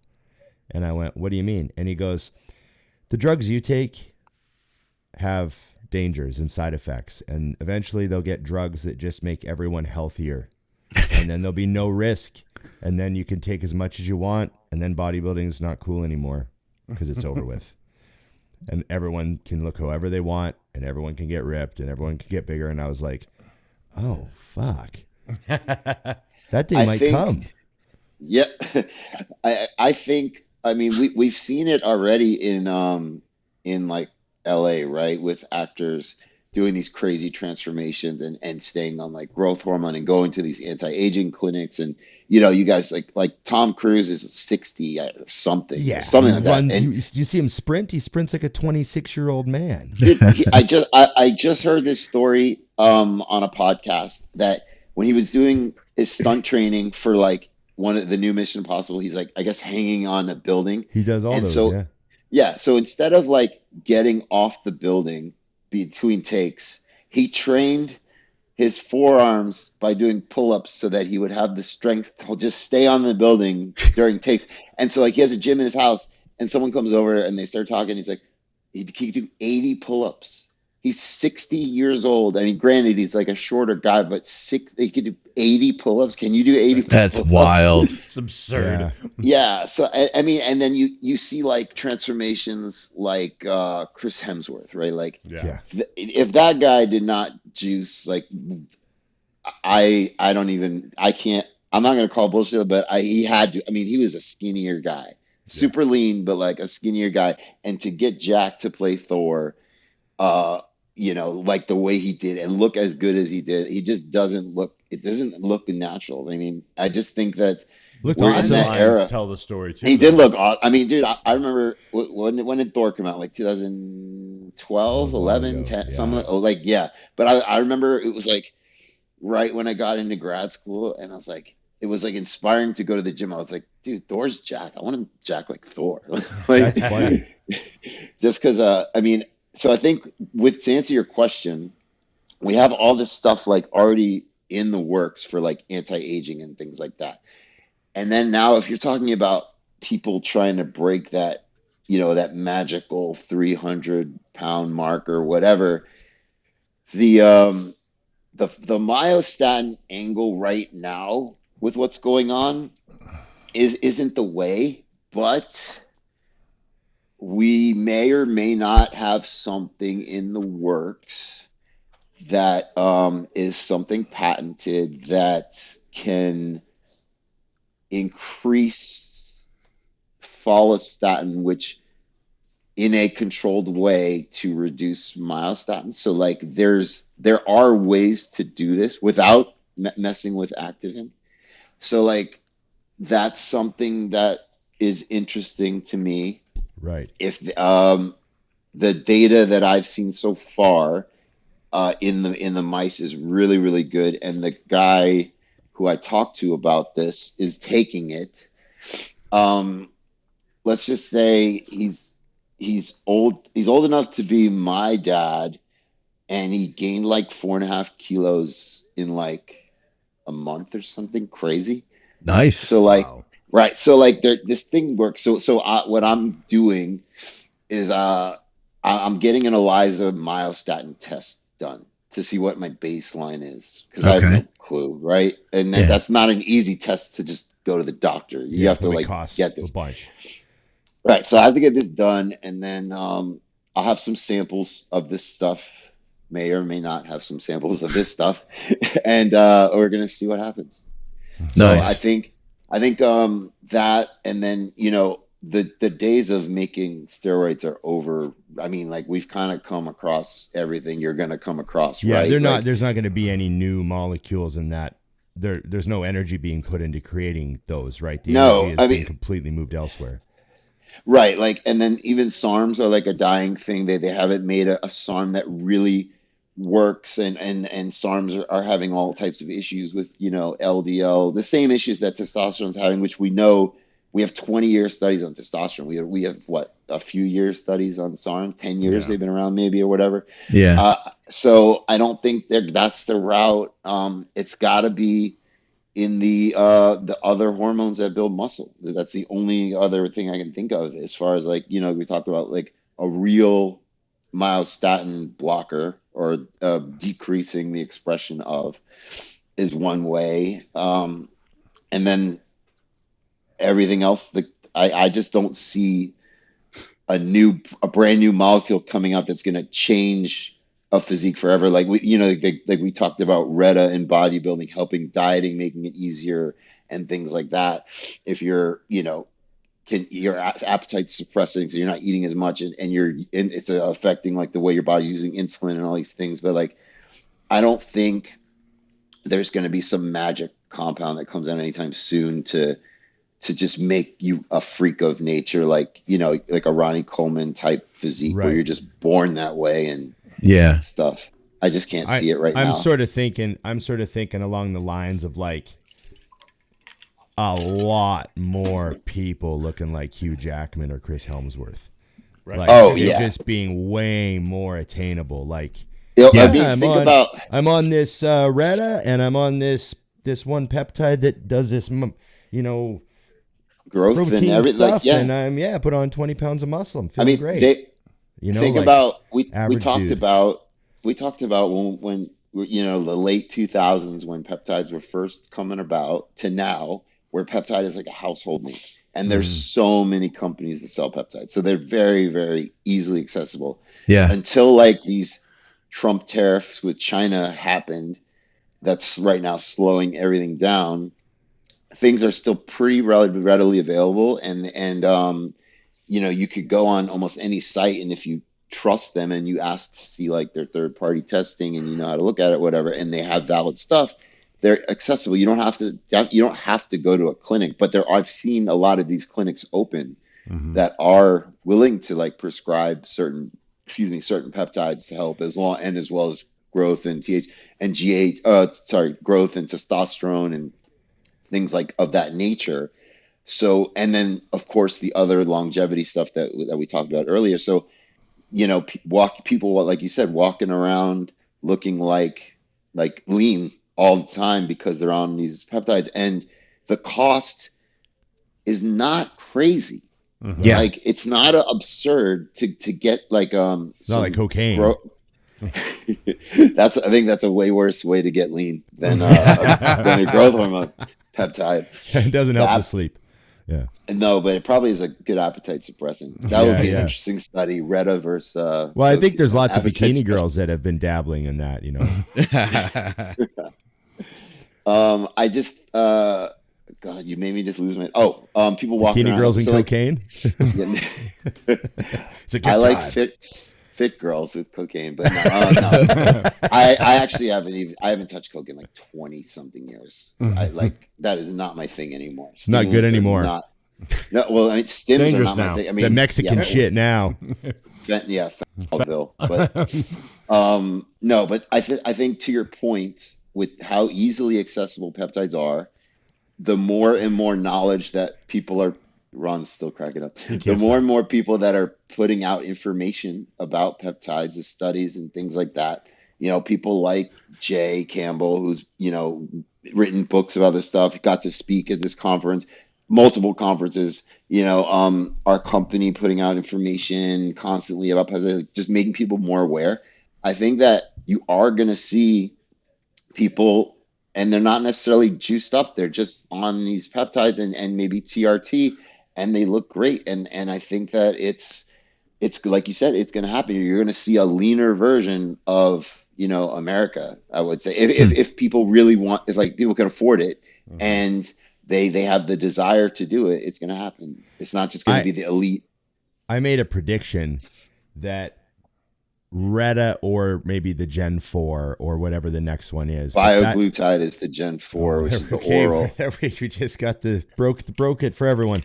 So that these things, I said, what I think is going to be what's noticeable to us is a lot more people in great condition at level 1 shows. Sure. Yeah. Because the main barrier, I know a lot of people, like there's different people that have a hard time dieting, but if I look at all the people I've trained that had a hard time getting shredded, they all had a hard time dieting. Yep. And that was the You know thing what I I was mean? good They at. all- That was the they one all- thing I was good at, Ron. they all had a and it hard was time something dieting. that, like, you could rise above everybody else. If That's you how could it was done. just If you wanted to freaking get grind and peeled, suffer, you had to be you know? better at dieting than they did. And Yeah, and you had to suffer through those. You weren't eating the peanut butter cookies at 12 at night or snapping and having I stopped and had a burger yesterday, but I'm back on track. There's a lot of people that train and do bodybuilding shows that have a really tough time dieting. And man, appetite shut off, caring about food shut off, don't give a fuck. I can't imagine what that will do to the average level 1 show. I think it's going to be visual. Yeah, exactly. And then not to mention with like the amounts of gear that I hear people taking now. Yeah, I know. I mean, it's just astronomical compared to like what I did at a level 1 show, or like what a normal person cycle is. It's just like it's insane amounts of gear for like we're talking about young kids. We're talking about like 20 something year olds, and like not experienced bodybuilders, like people just experimenting for the first time with these drugs, and they're like 700 milligrams of this, 500 milligrams. Like, what are you doing, bro? Like, Stuff's way too affordable, man. Well, the problem is now is you're only considered honest if your doses that you tell people about are ridiculous. So there is that, like, because people can't fathom the fact that they're just genetically not as predisposed to putting on muscle mass. So it makes them more comfortable to just assume that Ronnie Coleman was on 8 grams of everything all the time. They can't accept that he's just genetically better than them. You know what I mean? Because I mean, we all get this. I mean, clients send in their cycles, and I'm like, you're 182 pounds in the off season, and this is more than I've ever taken my entire career. Yeah, people write shit on we had Jay on the show, and Jay was telling us, he's like, we rolled that one video about, he's like, like in this video here, this is a month after the I mean, I don't have any drugs in my system here. I'm just like, I'm on a break. Fucking liar, pants on fire, fucking 30 comments. More than 30. There's, God, 30. Yeah, that one went viral in a bad way. They're like, this fucking blow of shit. I will tell you guys, because I had the same experience with Jay. I've told this on the show before, but I know you'll get a kick out of this. He came to my store, and it was 3 weeks out from the USA's. And I had him at the store, and he was like 280, 285, and he was big.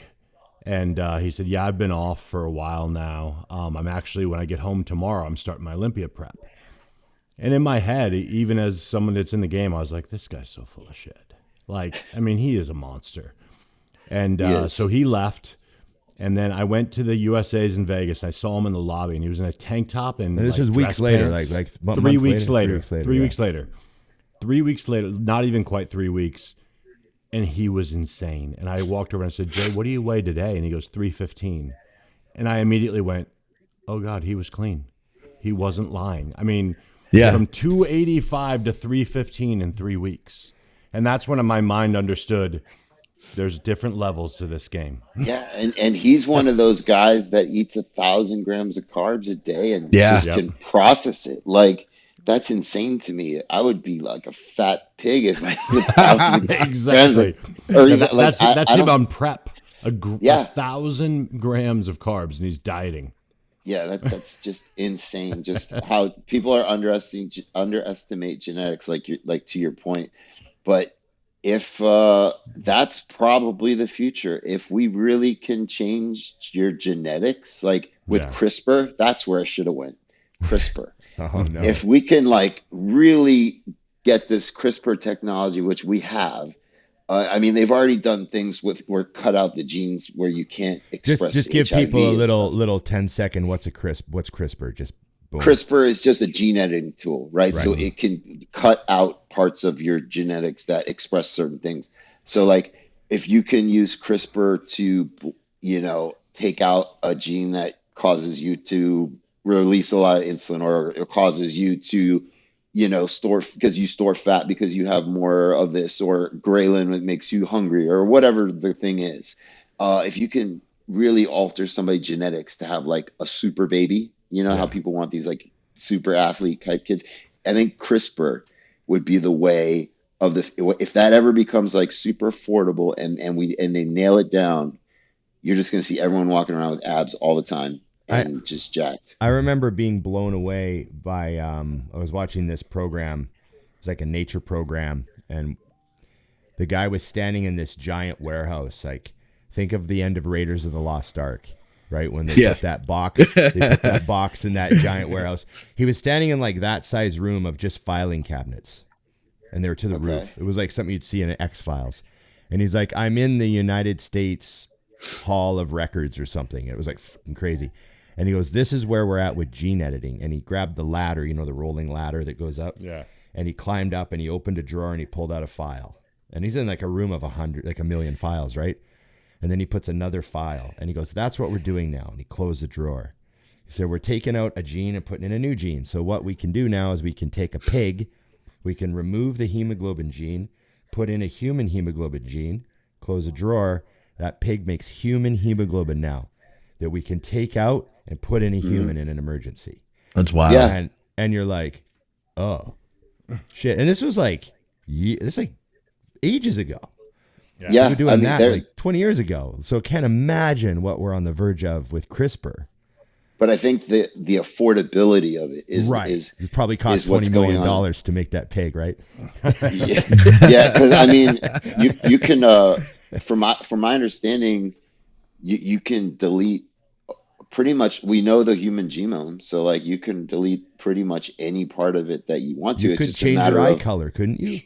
Yeah, they from what I heard is like this the super baby thing is like you want a baby with blue eyes and this color hair and these features or whatever, you can do all this shit. Like that's crazy. So like it'll come down to money. But if CRISPR becomes, baby. It always comes down to money.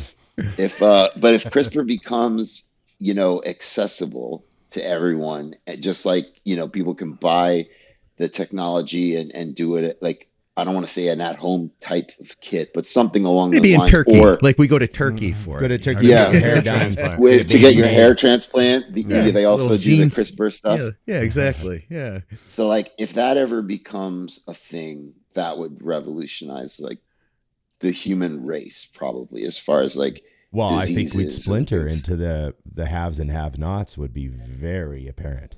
Oh yeah. Yes. The rich kids are winning all the medals, getting all the scholarships out. You know what I mean? Like, it's gonna. There's be no insane. need for the inferior now. No, they can work at McDonald's, right? Yeah. Or we just do robots. They don't work at all. Yeah. Yeah. That's the other thing. But Oh, the future's I just- crazy, man. yes, there's a lot of things that are crazy right now going on in the world.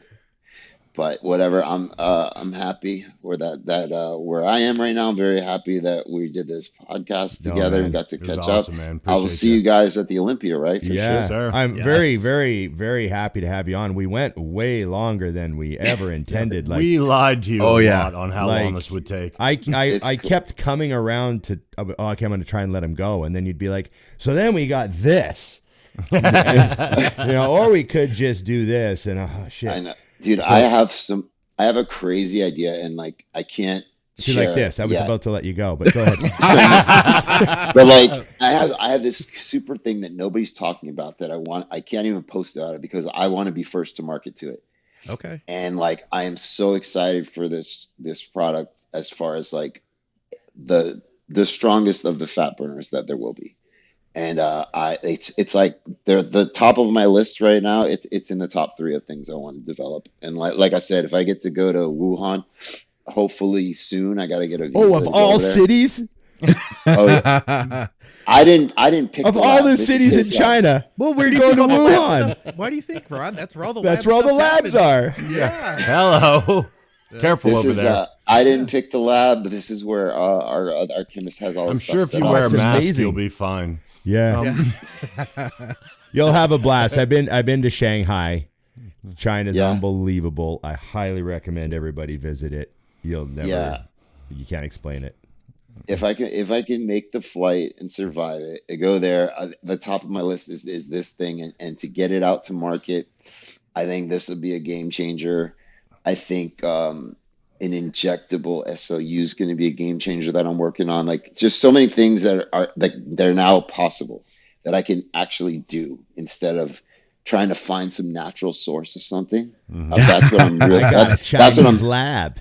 That's what I'm less like super excited about. Is like I can source things now. I could make stuff now, which is really cool. Like, Oh, and then so I don't know. That's what I'm most excited about. Is like I went from like loving chemistry to learning about like how steroids and stuff work to working about how supplements work to like finding natural things to getting into like research stuff, and now like okay, well, I can do this too now. Like I have the chemistry skills, I have the knowledge where like, and I'm not trying to brag. I'm just saying like I went to school for this. I if I want to try synthesizing something that's in a paper or synthesize it or change a derivative, ties it or something, I think, why not? That could be fun. That could be fun. Yeah.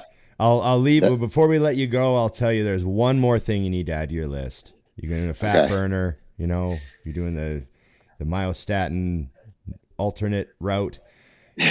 You need to come up with something that's going to make me better at guitar. Okay, you one peptide. There's going to be a neuro finger brain link. What do we? We'll figure it out. What do we need? Steve Vai's genetics and CRISPR. Yeah, well, pretty much any of those, anybody's genetics. Just a little DNA sample, throw it in the CRISPR. Okay. Yeah, that and then maybe my fingers will get longer and skinnier. There you go. Or my personal favorite would be the Jurassic World. I mean, if we could make a dinosaur, that would be so fun. But that is a pipe dream that I'll never see in a life. But that would be so fucking cool. I think. Yeah. Who knows? They might have one over there in Wuhan. You got to get to the lab and find out. A lot of things come out of there. Next to the bat. That Well, thanks, man. We appreciate having you on.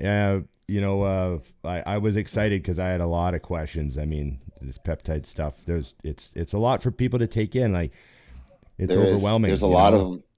I mean, and those are just peptides. There's like tons of small molecules too that we didn't even talk about. So like this whole world, like you said, it's becoming household name. The word peptide. Yeah. Like you said, the normies, whatever you call it, they know it. They know. Yeah. I'm interested in how anytime anything came out before, it was, that's unnatural. Like those bodybuilders, but now like these regular people, they want to take everything they get their hands on. Yeah. Yeah. It's really interesting.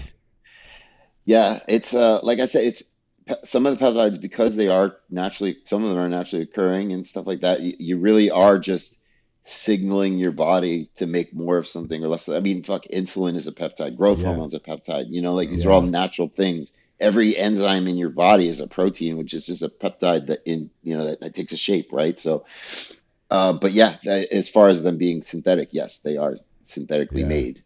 So you're not like deriving this peptide from a plant or something. Yeah. Well, thanks, man. We appreciate you. Of course, everybody, remember, like, share, subscribe, comment, and ring the bell. And remember, IamMutant.com. Get your hardcore ISO, get your Mind FK, and everyone should get on the gear. IamMutant.com. Big Ron and Dusty are your codes. Come see us at the Olympia. We're going to be at the booth hanging out. Brian, are you at a booth or are you just like working? You're busy the whole weekend. We're walking around. We're doing like I talk about. We're doing this documentary on peptides. There's lots of filming and stuff like that. Come see us at Mutant. We'll definitely be at the expo for sure. Scott's going to be at the booth too. He's going to come and hang out with us and have a good time. So it'd be great. Yeah, we're not podcasting or nothing, but we're going to have some fun.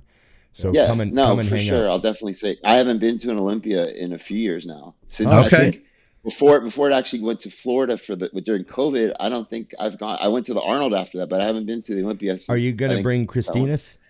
I can't because I'm going to be there too long for this filming thing, and there's this schedule. I don't have a schedule yet, and if we're going out in Vegas at night, I can't just leave her in like the hotel by herself. She'll freak out. No. So that's it. If it were just me, like of course I would bring her. Does she go to Grandma's house? Where does she go? Yeah, her and my other two dogs, they all go to Grandma and Grandpa's house in Chattanooga. That's awesome. So yeah, they watched them when I went to London, but they have a yard that's awesome. They love it. They run around, Yeah. so they have fun. Okay. So Well, yeah, no Christina this year, but it was a full dog crew for this episode. Thanks again, the Guerrilla Chemist. You know, Yes. Guerrilla Chemist Bryan Moskow with a K, the coolest way to spell Moscow. And Yes. yeah, because in Russia, C is an S sound. yeah, So, yeah. If you remember those old Russian Sustanon amps, Right. Oh yeah. The Idaho 250s. I don't know if that's how it was said, but what you said on the back, it was CYTAHOH. Yeah. And they weren't H's, but yeah, they weren't H's. What are they? The Russian characters? acrylic letter. They're all Russian acrylic. Because I called them but, Idahos. That was my nickname, the Idahos. Hey, you got those Idaho pop-outs? I used to have lots of side hose. Yeah. because yeah, so that's like if you Moskva in Russian, you spell it with a K because the C is obviously an S. So like that's where that comes from. Ah, okay. Okay, thanks, buddy. Good to have you on. Of course. We always get smarter when you're on, as opposed to when it's just us. I sometimes feel it does, maybe even the other way. I don't know. So, thanks, buddy. Thanks, course. everybody. And remember, Thank you for having me. it's just bodybuilding.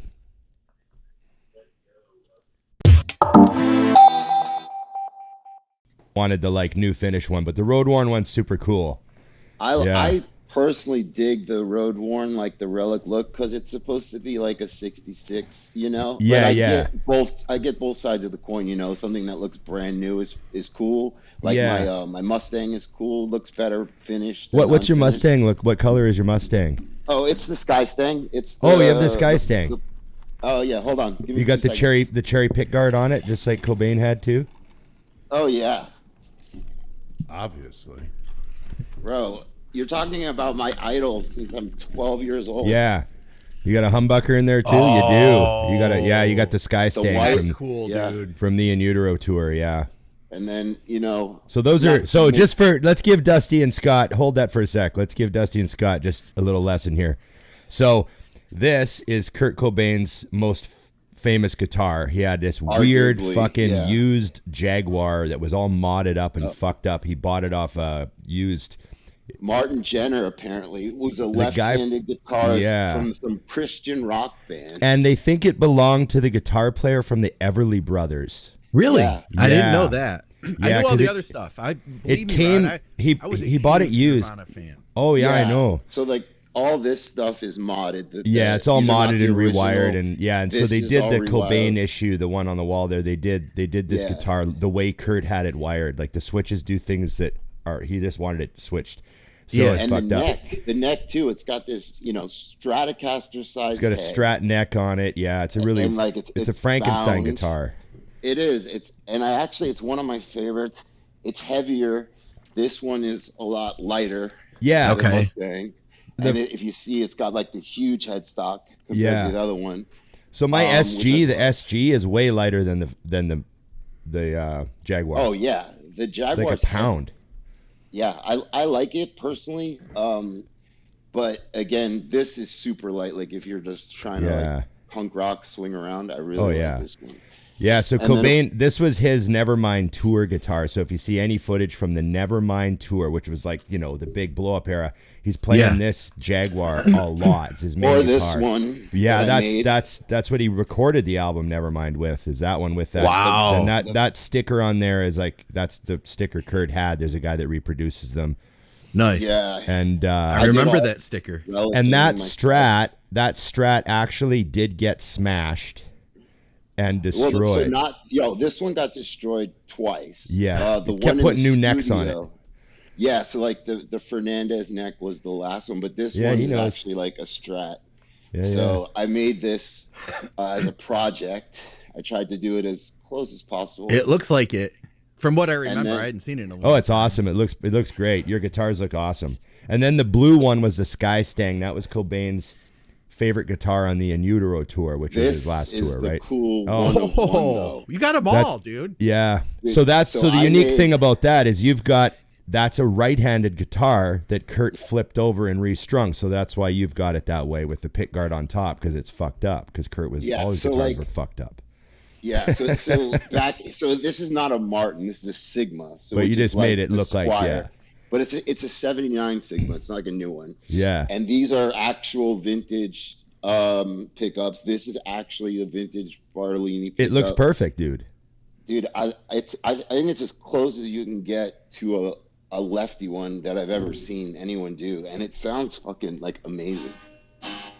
Yeah, but awesome. yeah. So I'm working on it. I have the Univox too, which is the high flyer. Have been, Yeah. What is it? White? Do you have a white one? What do you have? Red one? No, I got the Sunburst with the turquoise. Oh, okay, with the tortoise shell. I mean, he had a bunch. So, Kurt liked cheap guitars because he liked to beat them up and put new necks on them all the time. Well, so he bought cheap, and then it was hard to find left-handed guitars. Exactly. So these were all cheap guitars, Japanese made down. Fenders and stuff. Like, he didn't have any Gibson US guitars or anything. It's just he's buying them in secondhand shops when he's overseas, and there's he needs another guitar, and like all Kurt's guitars were fucking mutant. They were all weird, and they lasted like 4 to 6 months. Yeah, and he had the Jag never got. He broken. didn't use guitars that had humbuckers in them. He used single coil guitars and then put humbuckers in them, which all the time. Yeah, which wasn't a thing. No. So like a Strat with a humbucker in it, you're like, that's like a weird looking. It's just weird. Yeah, these guys know what we're talking about. None. I know. I'm following along. I'm not all of it, but I'm following along. It's okay. We're getting the guests. See, I'm just buttering up the guests and getting them comfortable before we start. There. Now we get in. We're gonna fuck shirt, everything you up. recognize the quote? Yeah. What a great line. I have one Nirvana shirt that I literally never wore. My aunt got it for me for my birthday, and this would have been like in '96 or something. Did it not fit? Or? No, it was. You still have it? Yeah. So here's the deal. It was the Unplugged T-shirt. So it was like the picture of him on stage, and it says MTV Unplugged Nirvana live or whatever. I was like, this isn't cool. I wanted the cool shirts, like the band album shirts. So I was like, I felt like at the time I was like, man, only the posers would wear this shirt. But I never got rid of it. So I still have it like folded up. I bet it's worth like hundreds of dollars. It's worth like $200, man. Yeah, I looked it up the other month. I was like, holy shit, this thing's worth money now.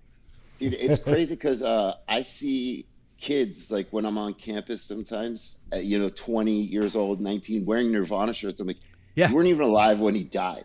Yeah, like that's how like trendy or popular. But it's cool when they know the music. There's a kid at my gym that plays guitar, and he's like, I got the whole Nevermind album now. I can play the whole thing, and I'm like, that's fucking awesome. You're like, that's 19. cool. It is. I mean, I'm sure it inspired me to pick up a guitar, and like, I don't know. I'm left-handed, and I do everything left-handed, and I initially tried to play right-handed because it was common, you could find guitars. It just wasn't doing it for me, and I bet if Kurt Cobain didn't play left-handed, I probably would have stuck it out. But he was such an influence on me, and I truly am hugely biased that I'm left-handed. I think it has a huge influence on like my life in general.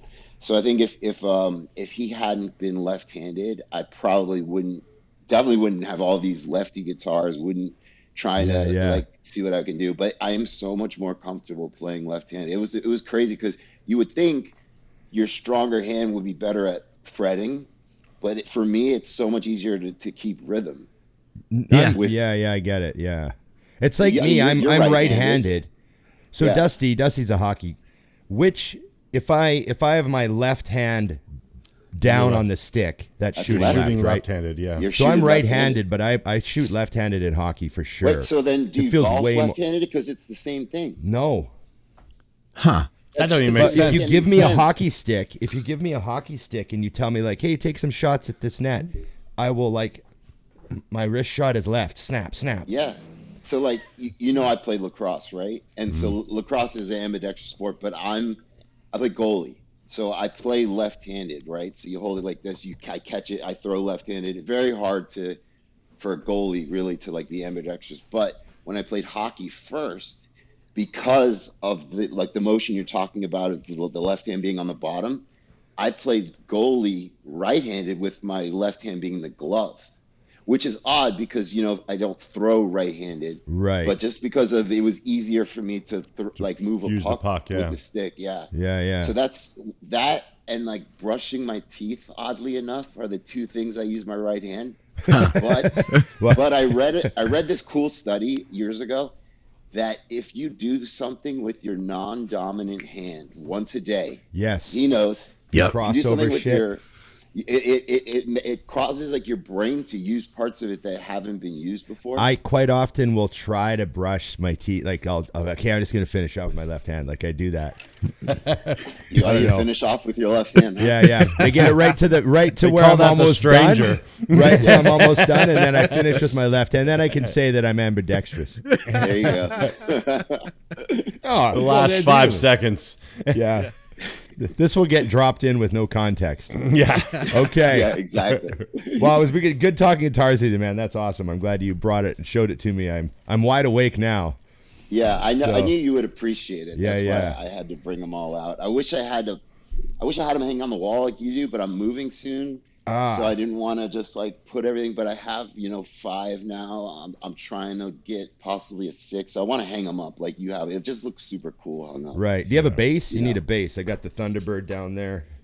I know. I've seen you play bass. I never learned how to play bass. I mean, And it's an easy crossover. You just got to get used to I'm like sh- how big it's just a big fat, Yeah, I mean, I used to play a 7-string. So like when Oh. Korn became popular, right? So listen, this is a Yeah, tangent corn story, in their but, fucked like, up guitars. Yeah. Right. So they didn't make left-handed 7-strings at the time. This is like we're talking what 97. Anyone right? playing a 7-string is good. Right. So I custom made a 7-string lefty, and I ordered all the parts from Ibanez, the pickups, the bridge, the nut, everything that was 7-string. I had to get from them custom, and then the neck I got from like Warmouth. I think Warmouth is the company that made like necks and bodies. So I got that, put it together. So it was like this Frankenstein lefty 7-string, and Metal so I guitar. loved playing like that low A sound, like when you detune it, or even like the low B. But like they make 9 strings, like the Deftones play 9 strings. I'm Yeah. like, dude, how do you even do that? That's crazy. Or like Me. Les Claypool is on like a 5-string bass. Just Bro, he's the goat. Like him and 6-string Flea, bass. I don't Yeah. know. I mean, that's a hard toss up. But dude, Les Claypool, he's insane. Yeah, he's so good that I can't listen to it. You know what I mean? Like people go, "Are you into Primus?" I'm like, "No," but he's fucking amazing. Like Yeah, I can like- listen to him play bass all day, but I don't listen to Primus. It's just too much. Primus is too odd. Like, Yeah, there's it's just- nothing. I have nothing against them, but like, No, it's cool. Like he's doing his own thing. You Yeah. gotta, Yeah. Like nobody else sounds like Primus. no, nobody. Like, not even close. Like, yeah. They're not even. It's not even the time signatures. It's like their tones are so They're not even a genre. discontinent. No, I don't even know what you would call Like them. they're not metal. They're not Really? punk. They're not grunge. Yeah, they they're were not just like pop. They're not alternative at the time. weird. you Yeah, know? just Yeah. Les being fucking weird on his bass with a band. That's what it is. Yeah, and crazy. crazy lyrics. yeah, And then they did the South Park song, which was awesome. Yeah. yeah. I never liked When known as Korn. Big Brown Beaver, like just Yeah. fucking- Exactly. I You never know, liked Big like, Brown Beaver. I was never Like- a fan. And I don't Even know. like Blind, when Blind came out, it was like a game changer. Nah. Like I don't know. You're younger than me, right, Scott? You know that Yeah, riff? I'm- Ding. I'm I'm- 44. You're how old? 44. Oh no, I'm 49 now, so I've got a few years okay. on you. I was like 15 when Nirvana came out, so it was like prime Okay, time so for I- all the androgens to be hitting me. You know what I'm saying? I was 10. I was 11, I think, when I got Nevermind, the Okay. CD. Yeah. But when Korn came out, I had never heard a 7-string before. I've only heard drop D stuff. Yeah, And so I was just like, this is a weird, cool thing. And then Fieldy Different. as a bassist, obviously. And I just liked the heaviness of This the riff? breakdown, because this was like the start of new metal, kind Yeah. of. The Korn sound, and like Limp Bizkit evolved from that. And, it was just a different sound than Yeah. like your metal, because I loved, Pantera. I saw them a few times, loved Metallica. I saw like, that Pantera. kind of shit. I saw Pantera like small. We have this place Harpo's in Detroit. which was just like the Oh, nastiest God. place. Slayer got banned from Harpo's, put it that way. It was. Oh, God. They came back eventually, but I wanted to ask you guys: have you heard the story of how Korn got their band name? Yes. I just recently saw a YouTube short, and I never was a fan of Korn, and all of a sudden I'm like, man, I think I missed out now. They were like, what was it, Ron? There was he said that he wanted to call the band Korn, and they had some record label guy. He's like, you can't call it Korn, and the guy's name was Gary. He said, okay, well, if we're not calling it Korn, we're calling it Gary. Yeah. And he's like, you get your choice. It's either Korn or Gary. And so we went with Korn. And then he goes, didn't he say something like, fine, but I can't imagine the word corn written on an album. And then he grabbed a piece of paper, and Jonathan the singer, and took a crayon and drew it with a K. And that's how that came out? R on the paper one time, K backwards R. That's our logo. Damn. Yep, I did Done. hear that story. Crayon Crazy. one Thank time. Yeah. That logo forever. And he said he was like, and I've chuckled about the name ever since. And I was like, you know what? I Yes. think I like this guy. Yeah. He's probably cool. I mean, these guys are like, I don't want to say super old, but they're old now, and like they're still rocking out. Like I they're know, all they- sober in their thing now, which is great. Well, imagine if 'cause- Kurt was still here, what would have happened to Nirvana as like, because like think about like the way Stone Temple Pilots went and Pearl Jam, So, like everything kind of developed. It became like mainstream. And I think Cobain would have wound up being, I think Cobain at 45 years old is an acoustic guitar, Bob Johnny Dylan, Cash. Johnny Cash, acoustic guitar, Bob I can see Dylan, that. storyteller artist. He's not even in a band. Yeah, And I can he's see that. doing 100%. small shows in theaters Yep. for people for hundreds of dollars a ticket and he's an artist, not a musician. That's what Cobain would have done, I think. I 100% agree that. Yeah. Because he even said that in He was interview sick and that he tired of it wanted all. to, like, yeah, he hated being famous. Yeah. There was lots of stuff in the band going on. Like I just Yeah. think that he would have definitely gone by on his own. Acoustic, he talked about that a lot too. He really, one of his shows that he really loved was the Unplugged show. Yeah. Like, Yeah. He's super hypercritical on himself, and he's like, he actually like thought that was a good show. he said Just in imagine. his book, one of his books, that there's a place called the Blind Pig in Detroit, or excuse me, Ann Arbor, Michigan, and he said that was his favorite place to play. I didn't get to see him play there, but it was one of those venues that would have held like 150 people. Low ceilings and everything. Like I could only imagine what seeing him in a place like that would have been. He quite often said, he's like, once we got to arenas, we were like, oh, this is it. This isn't better.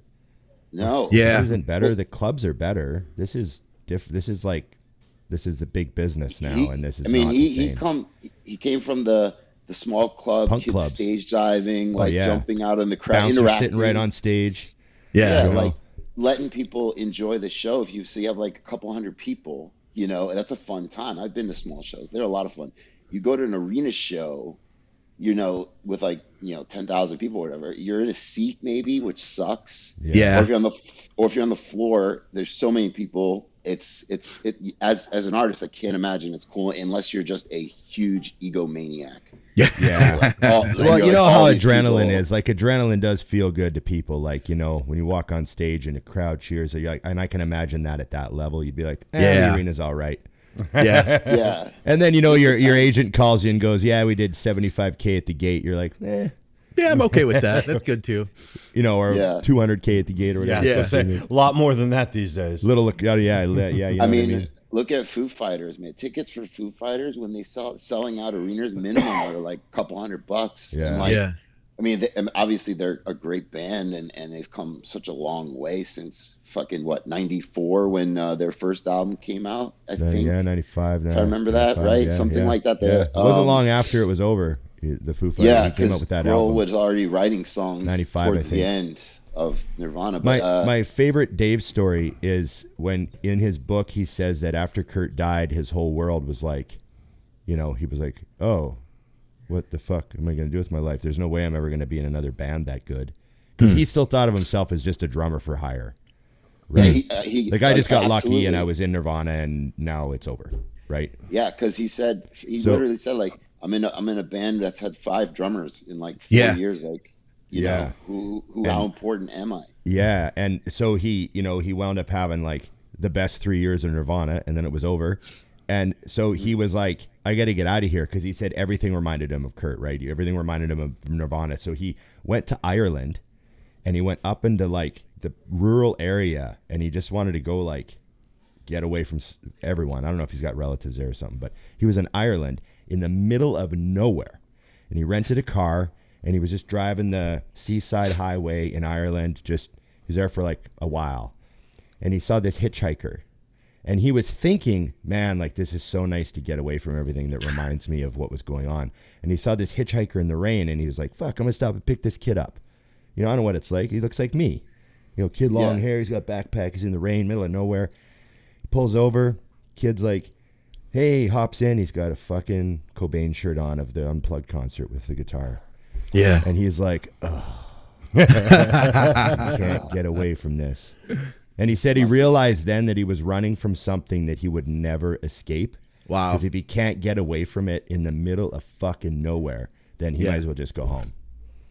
Yeah. But I mean, look what he did. He's just like one of those amazingly musically talented people. I love this story like, of Pat Smear and Cobain being backstage, and Dave grabs one of Pat's guitars, and he's warming up, just having fun on a guitar. And Kurt and Pat walk into the room, and they walk back out of the room, and they go around the corner, and Pat goes, he's better than both of us. Because Dave's just everything. He can do everything. Yeah. I think he's self-taught. I think he's self-taught. Yeah, no, pretty not sure, no right? lessons, no. And you probably know this. He used the drumsticks backwards. Like, he held the small part in his hand and hit with the thick part. Yeah, watching every video. Huh. He didn't know when he started. He didn't know how to hold drumsticks. No, I just think because he hits so fucking hard. Yeah, he's got more weight. But if you look at the videos, he holds them. I don't know if you call it upside down or backwards, but he holds the small end in his hand and hits with the thick end. It's crazy. That is like, wild. and you can see it. So I don't know how that would not hurt your hand, but he said he took a drum lesson, and he said that the first thing the guy told him was like, well, you don't know how to hold your sticks. And he's like, oh, well, this lesson's pointless then. So I hold my sticks. He's like, so, well, let's get rolling. You want to talk about some muscle shit? Sure. Let's do it. Okay, I love it. I'll give you the intro.